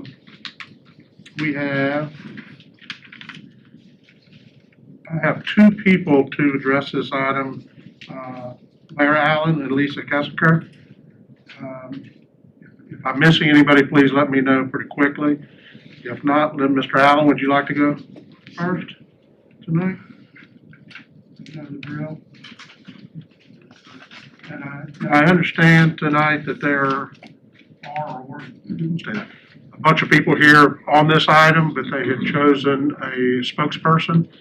And with the board's indulgence with that, since there are 2 of you and y'all consolidated it, I'm fine if you need a couple extra minutes or something in there, the board would consolidate the number of people. So Mr. Allen? Good, because I got a time this time. Larry Allen, 722 Mavic, Kissimmee. Good evening, all. I'm president of the Osceola County Education Association. We represent teachers and education staff professionals. So a quick recap of the ESP negotiations. Back in June 2020, we began bargaining for a salary increase for the 2021 school year. We were told there was zero money for a salary increase. As a matter of fact, the economic picture was so grim that SDOC was unsure if they'd be able to keep the ESP's jobs. That was the tone each time we met, up until they started to cancel the scheduled meetings. Fast forward to after winter break. There's a 3% offer on the table for administrators, Teamsters, the non-bargaining unit, and the ESPs that are part of our bargaining unit. We, our bargaining team, decided that since we went from $0 to $965,000 pot of money for a one-time distribution, we try to do the most good for the most people given this pot of money. So based on that and past practice of a one-time lump sum being divided equally between all the members and potential members of that bargaining unit, that's what our team decided to do. Now, 2 days later, after the tentative agreement, I got a call from a person representing a group within our bargaining unit that traditionally they're not members, but we bargain on their behalf anyway because they have the potential to be in our unit according to PERC. I agreed to go and explain how we arrived at the tentative agreement. We listened to them, and honestly, I can understand their point of view. If nothing else, we will try to do a better job of communicating from now on. So yesterday, we held our ratification vote. Our members and potential members ratified the contract changes, 61% to 39%. We bent over backwards to make sure they had a chance to cast their vote to ratify or not ratify. Now it's your turn, school board, to approve or disapprove the changes. Should you choose to disapprove the changes and send us back to the bargaining table, I challenge you to publicly pledge to give your team the authority to make the decisions, and 2, release enough funds to ensure that no ESP will make less than what they stand to receive right now. I understand that this may mean dipping into the $70 to $80 million that's sitting in reserves for a rainy day. On the other hand, should you choose to disapprove the changes and send your team back to the table with instructions to only agree if the changes look like the 3% distribution in the other contracts, then that's not collaborative bargaining. That's an imposition akin to a dictatorship. That's the same as telling us, I'm only going to give you this much, and this is how you're going to spend it. Frankly, I think y'all are better than that. School board members, you have a chance to be heroes. I hope you recognize your moment and take full advantage of it. Thank you for your time. You've got that time down. Lisa Cusker. Again, Lisa, if you need a little, since you are speaking on behalf, if you need a little more time, feel free to take it. No, I was just trying to hear you. Okay, did you hear me? Yeah, now I can. Okay, I'm sorry. Okay, thank you. My name is Lisa Kessiker, I live at 1120 Van Loo Court, Kissimmee, Florida. I'm a senior buyer in the purchasing department. I've been with the school district over 25 years. I've been asked to speak on behalf of a few members, those that will be negatively affected by the ESP ratification vote. Here are a few of our concerns. We were informed by OCEA that the union negotiations were done hastily to make sure the board meeting, to make it to the board meeting as soon as possible. In a meeting with OCEA, representatives informed us that they wanted to give each ESP member as much money as they could since the district told them there was no money for raises. They stated their goal was to give the 9 and 10-month staff the same one-time supplement as those of us who worked 12 months and reported to work each day during the pandemic. The lowest ESP member works for 190 days, 1 hour each day. They would have received a 3% supplement of $66.63. The highest paid ESP member is a full-time employee working 254 days, 7.5 hours each day, would have received a 3% supplement of $1,913.38. Essentially, this 12-month employee is handing over $1,148 to fund a supplement for employees that only worked 1 hour each day and was able to stay home during the shutdown. By dividing the total amount offered by the school board, the OCEA rewarded ESP employees that were paid to stay home and completely ignored the staff that was here each day during the pandemic. The population of our ESP members includes, it's a unique group. We represent a wide variety of different job titles, responsibilities, years of experience, technical expertise, and pay schedules. The group has staff at schools and various departments here at the administrative complex. Our group includes bookkeepers, clerk typists, school technicians, guidance secretaries, the list is long, I'm gonna just go on. 30% of the ESEP group are the ones who will lose part of their supplemental funds to give the rest of the members $765. The ratification, I'm sorry, I'm just trying to get this through. The ratification vote conducted on February 15th was swayed by misleading information presented by OCA during the days leading up to the vote. A video posted to Facebook was very misleading, implying concern for losing health care, medical enhancement, and days off. Voting should be fair and accessible by all union members, but the challenge is to get voting ballots at each location proved not to be the case.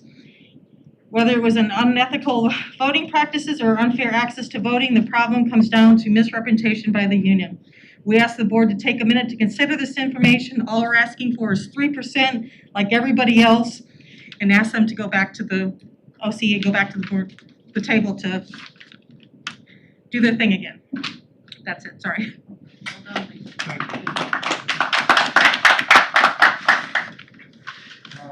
Those are the only two I have. Board? Mr. Chairman, could I just, I'm sorry. Yes, please. The board's role on this issue is to vote yea.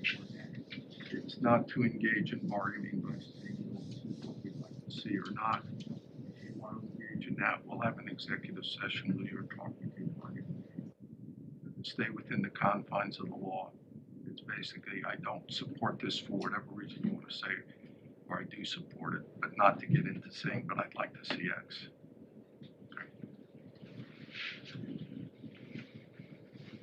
Is, I even hate to ask this. Is there door number 3 that it gets tabled and we can have that discussion before it's voted upon up or down and have a bargaining? Or is it too, I don't know, I'm just asking. Actually, I think you can have it. I know you can't have it once we get the report from the special master. I'm not aware of our inability to have it, and I'll double check it. So if you want to table it to the next meeting. I'm just asking if that was an option. It's more, I believe it is. Yours desire. Yes, John? Larry, did you hear my question? No, I can't hear what's going on between you. John. I asked if there was a third option. And that third option, could it be tabled to the next meeting, which would allow an executive bargaining session among the board to discuss it before a yea or nay vote is asked, and I believe Mr. Kruppenbacher said that was a possibility of an option. I'm not saying I'm going, I'm just asking that question. I'm not aware of any prohibition under the law for that, so I would tell you the answer is yes. Mr. Arguello? I'm not sure that tabling this is a great idea because the bargaining isn't what's at stake here. It's whether or not we approve of this. I was just asking, well, I don't know either. Right. I don't think that we should table this. I think that we should vote no. And just to repeat what the speaker said earlier, there's people who would have received $66 who are receiving $765. Now, that windfall may be just. We cannot say under these circumstances, under COVID conditions, that we should not be aiding the families that work for the school district. On the other hand, that's exactly what we're doing with the population that may be getting a check for $1,900, is asking them to take a cut to $765. I think it is prudent to vote no and to have that discussion after the fact, because if we table it, we're going to come back and vote yes or no anyways. Is that a motion, Mr. Arguello? I vote or just a discussion? Right. That's not a motion. Okay, that's fine. I just want to make sure I understood. Mr. Melendez, and then I'll come to you, Mr. Bass. Having been on boards before, we get a lot of chain mail, this and that, and it still means something, but it doesn't impact me as much as when I see an individual person write a heartfelt letter. And I have not received so many letters individually written, and I cannot ignore that. You know, whatever the percentage is, and so, you know, I'm inclined as well to vote no.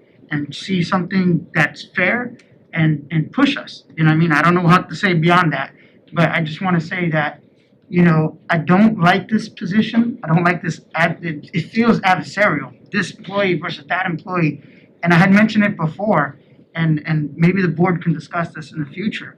And I know I speak with Mr. Boyd, and he doesn't want to take a position, but doing this every single year is like a knockout, drag-out fight, you know, and I don't appreciate that. I don't want this culture. You know, these are our employees. We're all one team, one fight. We should love each other.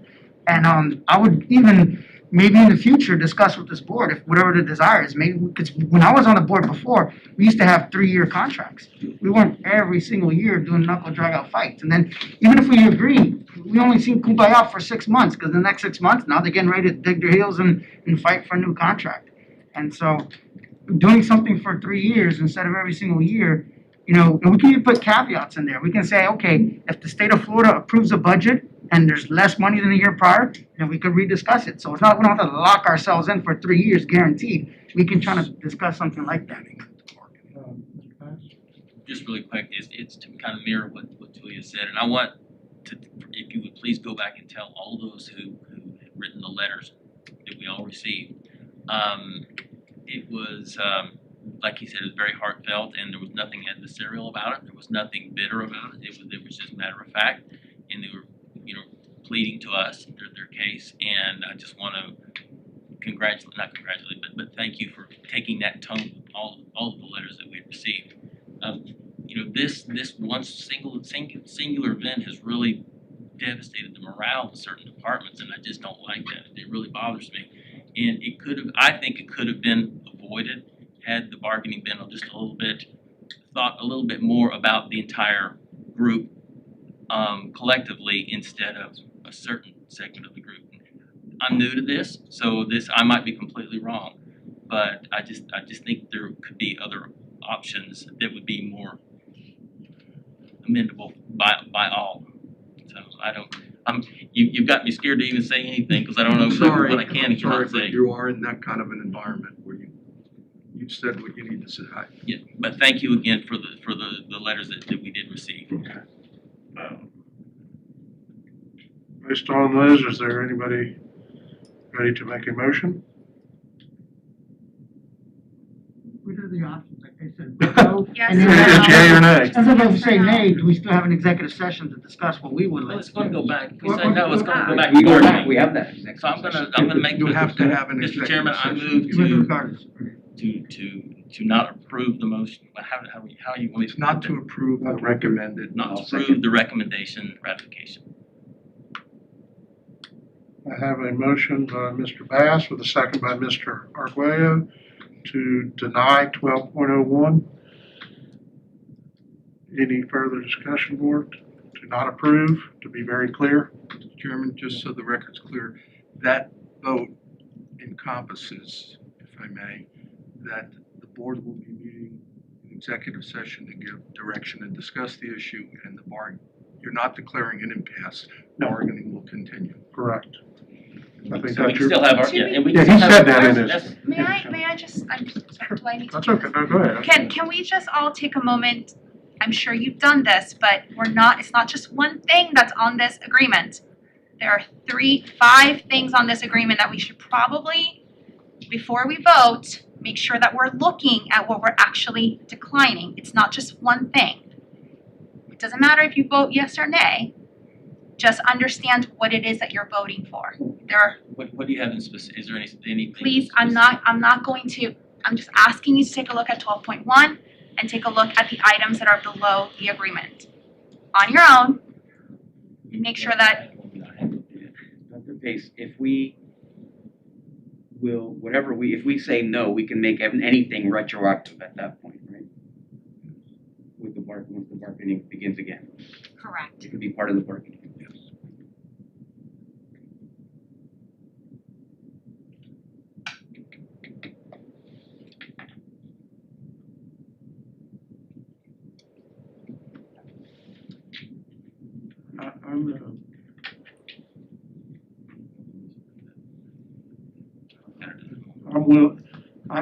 I understand your question, Ms. Castillo, and I did realize the things were in there, but I don't think we can start breaking this thing apart. No, can't. This That's, is, are there any other questions or comments? That being said, then we will take a vote on this. We have a motion by Mr. Bass and a second by Mr. Arguello to not approve item 12.1. And if there are any changes made, that would certainly be retroactive. Any further discussion or questions, board? This still comes back, is what I'm saying, right? I mean, it goes to the bar, it goes back to. Yeah, we would ultimately gonna vote, it could come back like it is, I guess. Exactly, so it's, when we say no, we're still. That's why I giving say you both you're back not to an the- impasse, just you're back to still the table. engaging in bargaining. It's not like saying, no, you can't have it, it's just, we're just pushing it back to You're bargaining. not saying, we're saying no to this, approving this today. It's a good question. Because it is complicated, it's kind of backwards. Is everybody clear on what the motion is? We're voting yay to reject it. Yes. Be sure. Yes. All those in favor of the motion to not approve this, state by saying aye. Aye. Opposed, like sign.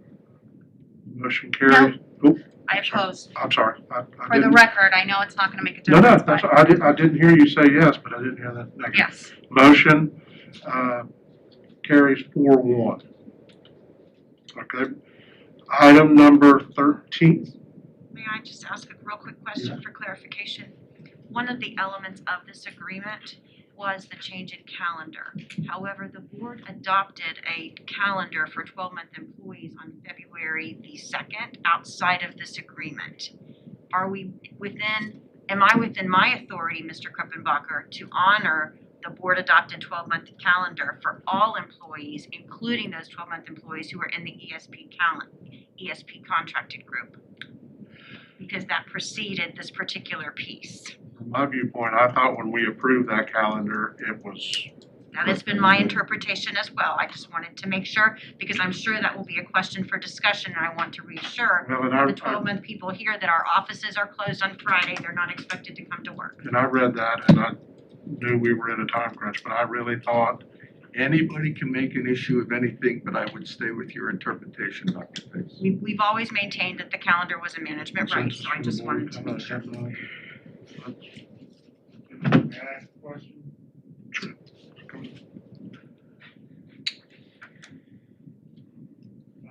So we appreciate Friday, everybody getting Friday off, but the question is going to come up, what about that day in spring break? I just want to think about I hope. Do we get that too? It's the same in the 12-month calendar that was adopted by the board on the 2nd. Just to be clear, so rodeo day and a day in spring break, good to go. I think that's what we signed off on is what they're Didn't stating. sign off on that, that's why I'm asking. And We've always maintained that the board calendar was a management right, and the board approved that calendar on February the 2nd. Unless my attorney tells me otherwise. so we're item 12.01 settled today. We're moving to item 13.01. But I'm going to make a comment before we get to that, and it's to the man in the little room in the back. Ruben, I don't know if you can hear me. If you can, do you have the ability to turn up the microphones across the board in the room from us speaking as well as the dais? If you do, please do so. I'm having a hard time hearing the people speaking. So that will bring us to item 13.01, Business and Finance. Board, your pleasure. Second. Motion by Mr. Melendez with second by Mr. Bass. He's doing something. To approve item 13.01. Board, any further discussion? Hearing none, all those in favor of approving 13.01 signify by saying aye. Aye. Opposed, like sign. Motion carries 5-0. Thank you. Brings us to regular facilities, which is item 14. There are 2 items, or approve the bulk, which would be 14. I make a motion to approve item 14.03. Second. Have a motion by Ms. Castillo, and a second by Mr. Bass to approve item 14.03. Board, any further discussion? Hearing none, all those in favor signify by saying aye. Aye. Opposed, like sign, motion carries 5-0. That brings us to public comment, and I have one person to speak, Louis Rivera. Thank you for bearing with us. Am I allowed to? What is it? Just Pass something out? Say, yeah. Sure, sure. I won't have time to go over the whole thing, so. There's plenty of time. Okay, should be 6.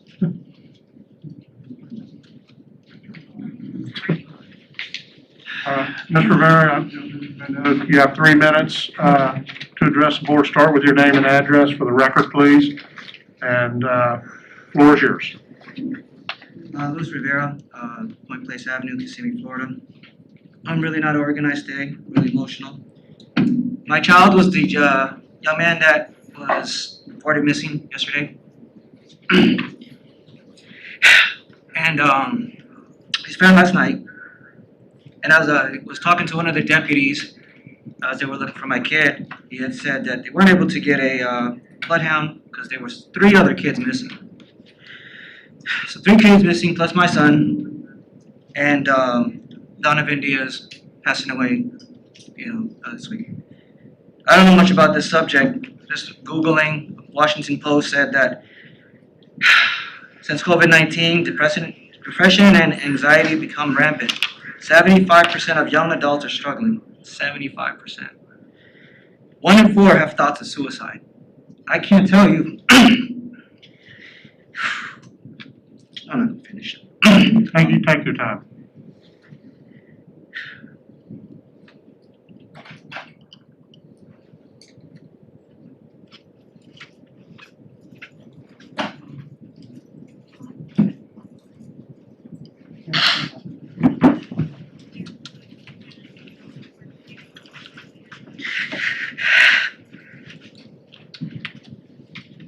I can tell you how scared I am. We gotta do something with our kids. I came last time and I know that the idea of having prom and all that stuff was shot down. But you guys gotta get creative, get these kids out. I know that you guys are bragging about kids are coming back to school. They're coming back because they're so tired of being at home. Okay, I'm being honest with you. My son Xavier was showing about 2 months ago. He was showing like he was very blah. And I was asking him all the right questions. Is everything okay? You want to talk about anything? What can dad do for you? He's got everything he needs, everything he wants. iPad, time with the girl and everything. And then yesterday he just left. And I just came today to say that we need to do something. Because one kid takes his life this weekend and my son goes missing. And that same night, 3 other kids are gone, in here in Osceola County, 3 other kids. That's a lot of kids missing,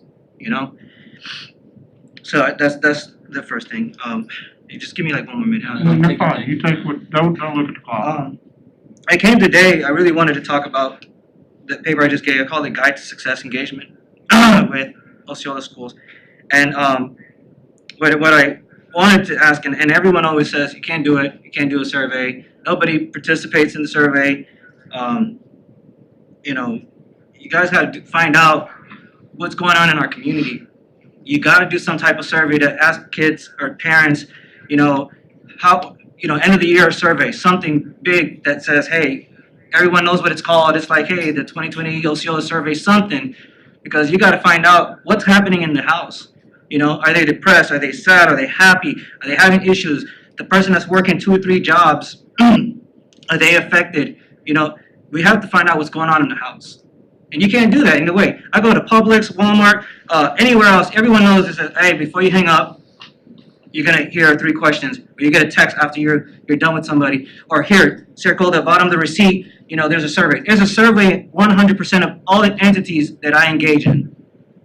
And I have only done 1 survey since my kid has been here since 8th grade. 1 survey that I can think of. And it was not in depth. if you guys are, and I don't mean disrespect, but you guys don't know what's happening in all these other houses.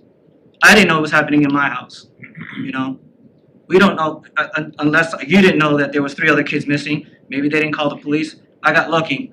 Somebody was kind enough to reach out to the schools, and the schools, I tell you, it was amazing how you guys put the word out, how you guys put it on Facebook, social media. It was just like, I really do appreciate it. I do, from the bottom of my heart. Okay, I'm not gonna have time to go over this thing, but just look at it. I put notes on there. You know, it was a totally different subject from today, but I haven't slept, and I just really think that that we'd have to do something with the schools, because I can't take my kid to go bowling or skating ring because all the other kids are home. You know, we have our kids isolated, like I said last time, 8 to 4 all day at school. And all the only people that are really out there engaging are sports kids. Not band kids, not kids in after school activities, you know, they're not able to engage like sports kids. And so I don't want to sound, you know, like I'm you know, being disrespectful, but we have to do something because, you know, my kid's a good kid, AB student, all state honors. Like I said last time when I came here, great kid, nothing into drugs and any of that stuff. And he just got caught up in the statistic of being at home and just like this, you know. And the last thing we were watching is Gabriel Iglesias, and he's laughing his butt off on the chair. And then after he goes to the room, he's just, you know, back to the computer to study. And then, you know, so I hope that, yeah, I left my number there, you know, my email. I have nothing but love for you guys. I know you guys have a lot. I saw all the stuff that you guys were working on. I know, but you know, right there when you come in, all the little pamphlets and stuff, we got to get stuff out there for these kids. You know, I just learned today when I called the district, lady picked up the phone, kind lady, always she was like, I don't know the crisis number. I got transferred. I got to student services. I needed the crisis number for the crisis team. Oh, I don't know. Oh, we have a social worker. Then I speak to the lady, find out she's not a social worker, she's just a secretary. Then I call 211. So I called 211 and I got transferred. Then finally, after an hour, I was able to get somebody. So I'm okay, son's okay. And I again, thank you so much for letting me talk. And I just hope that nobody has to endure what I had to do. My entire community was trick-or-treating. All you saw were people out there looking for my son. And I really appreciate you guys posting and sharing and that, okay? God bless, and I really, again, thank you. Have a good night. Thank you. It seems like taking, is there a parent climate? Yeah, I was actually. Parent climate survey, is that what it's called? I wasn't looking at my phone when you were talking for anything other than there is a survey, but I don't know if that's exactly the kinds of questions that you have. But we did put out a survey, I think it was about 2 days ago. Exactly what you're saying, the parent climate culture survey. So, I mean. Our annual survey, Yeah. Mr. Rivera. How do I? If you contact my office, I'll make sure you get the link tomorrow. Yes, ma'am. Okay, thank you. Appreciate it. Thank you. Thank you. I'm glad your son is home safe. Thank you. And I did get a survey at home, just to let you know, for mine. And also, we have our little SRO committee, because I saw you got some questions on SRO. And I did talk about your face, we don't want to over-survey, we may do a random sample on the SROs. So we'll just make a recommendation with them, and we'll do the survey for that. So we have 2 different surveys, basically, the climate survey and the SRO survey.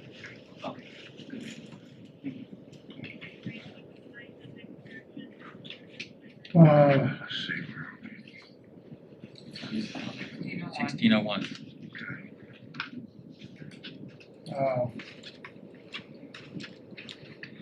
Mr. Yes, members of the board, first item before you is a recommendation to authorize the chairman to execute on behalf of the board a final order adopting the administrative law judge Pennick's recommendation that employee Lori Strecker Catuli be terminated from her employment with the district.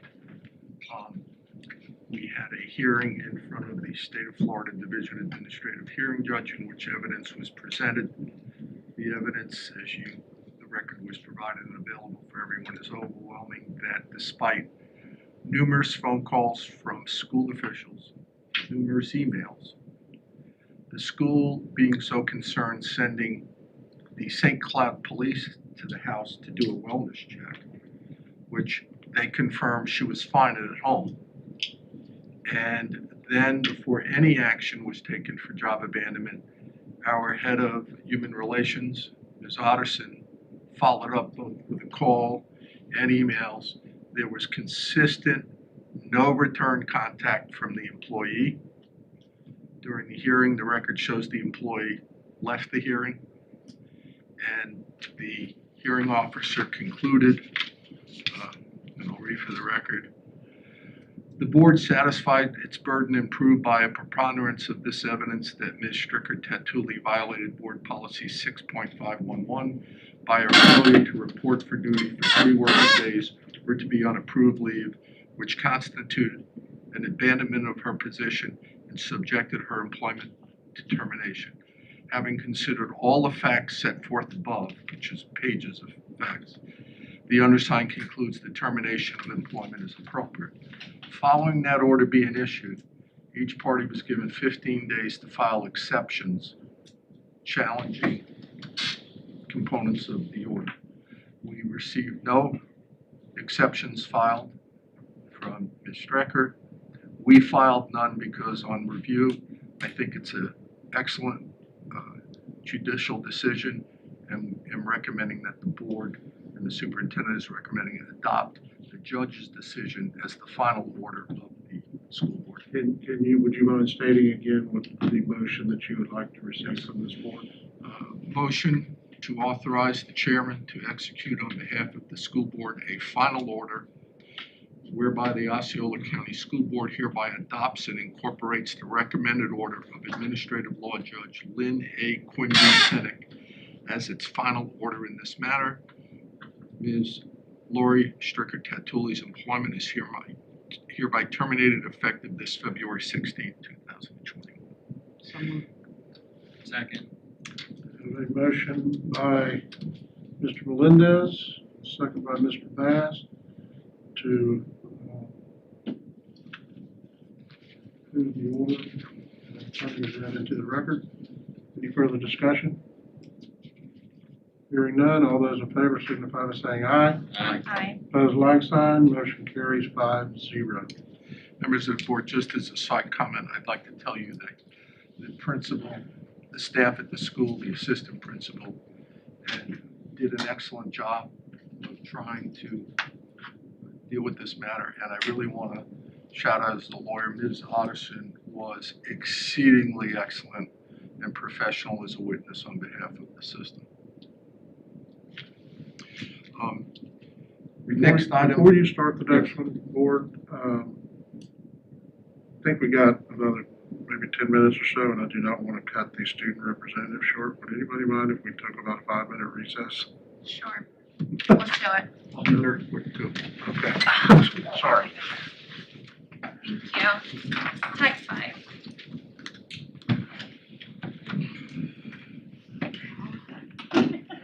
Thank you for hanging in with us. Don't worry.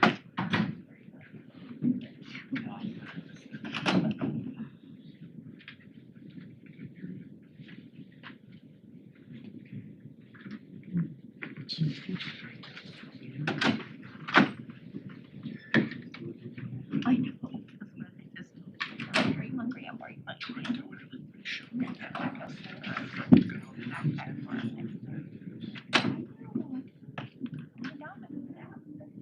Like Ross Ring, I can apply for a job with one thumb. I can have that stuff. They all pounced on me. Raise your hand or tell me it's on. If you voice, Excellent. Birthday girl. try to give you some. Just let you know, so where's that? That's just honest. Right. You know, he's right. Dirty, doing on his kids from Tristan, rat out the kid.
School late tomorrow.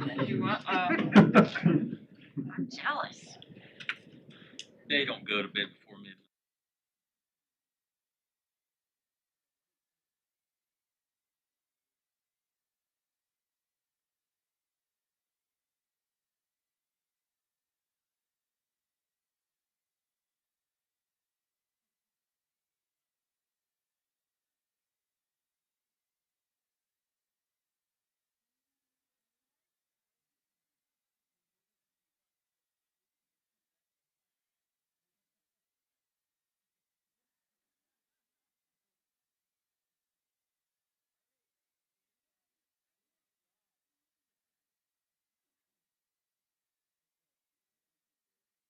I think we will re-adjourn so we can keep moving here and get most of our staff out of here at home as well. So, Mr. Krebenbacher. On the Bronson property, documents were filed involving the rezoning, and the county has advised us in writing upon approval of that application, anything to do with the obligations that arose with the site with the prior go away.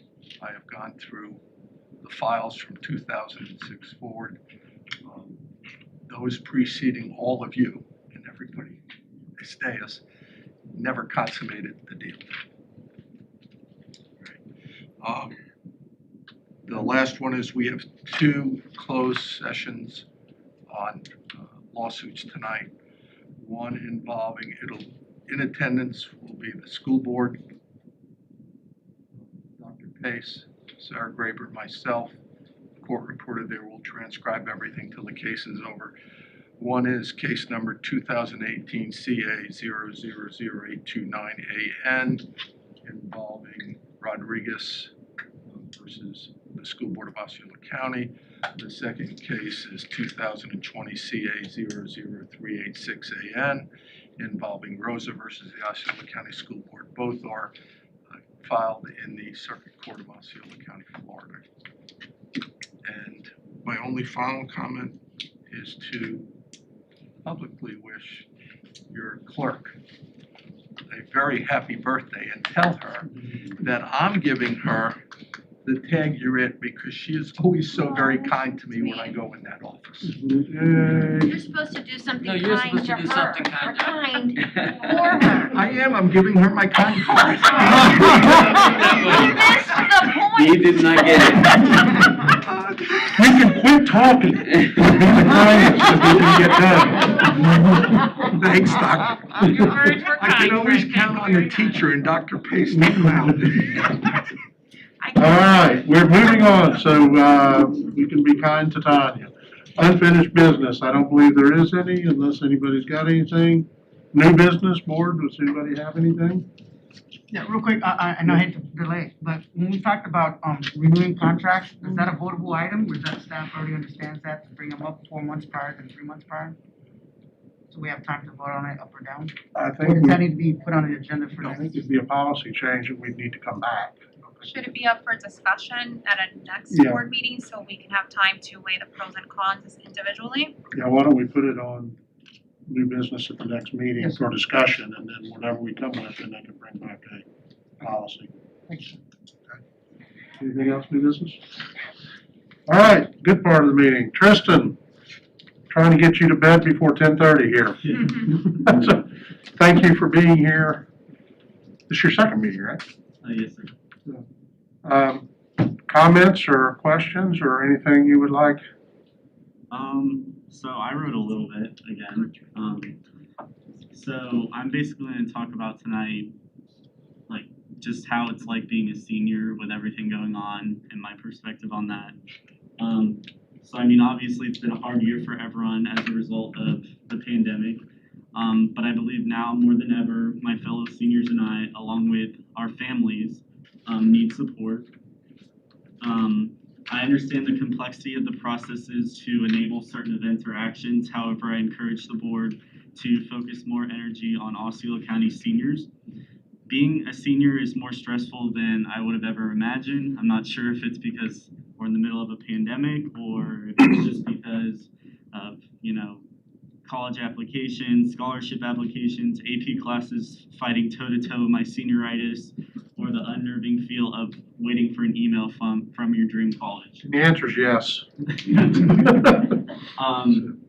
Seniors definitely need something to look forward to, and I feel like in the past there's been things to balance this out, like breakfasts, grad bash, events, stuff like that, prom, homecoming. But obviously we don't have those as many options this year. And I need to know that my hard work will pay off and it will be balanced with fun events or activities. I'm fully aware COVID-19 exists. However, I believe that with proper guidelines, prom, a full graduation, and grad bash are completely in the picture. I understand the severity of COVID-19, but I also understand the severity of prom, graduation, and mental health among the student body. Just like the debate with virtual versus in-person schooling, I believe that as long as events are as safe as possible and monitored, the student and their family should have a choice pertaining to whether or not the risk is worth it or not for their own families. And also, I do understand that you guys are all elected officials, so there are certain,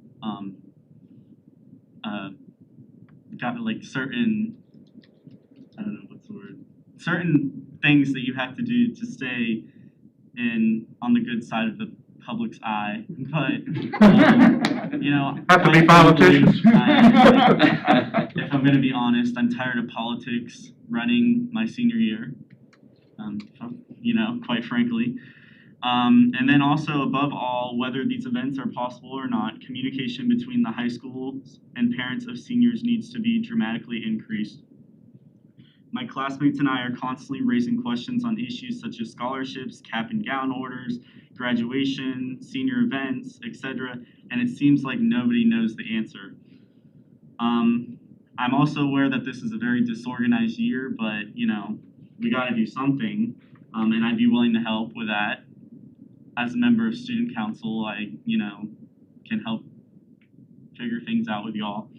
However, I'm unsure if this is more of a school board problem or a problem with my high school's administrative actions, because I am aware that many other schools such as St. Cloud High, Toho, they have already had multiple senior parent information nights. However, Harmony has had none.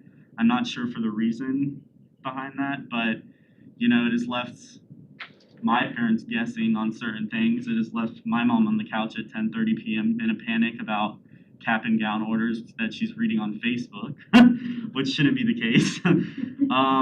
And especially for my family and other families that I'm the only child, so you know they've never had a senior before. They don't know what to expect. So that's pretty much it.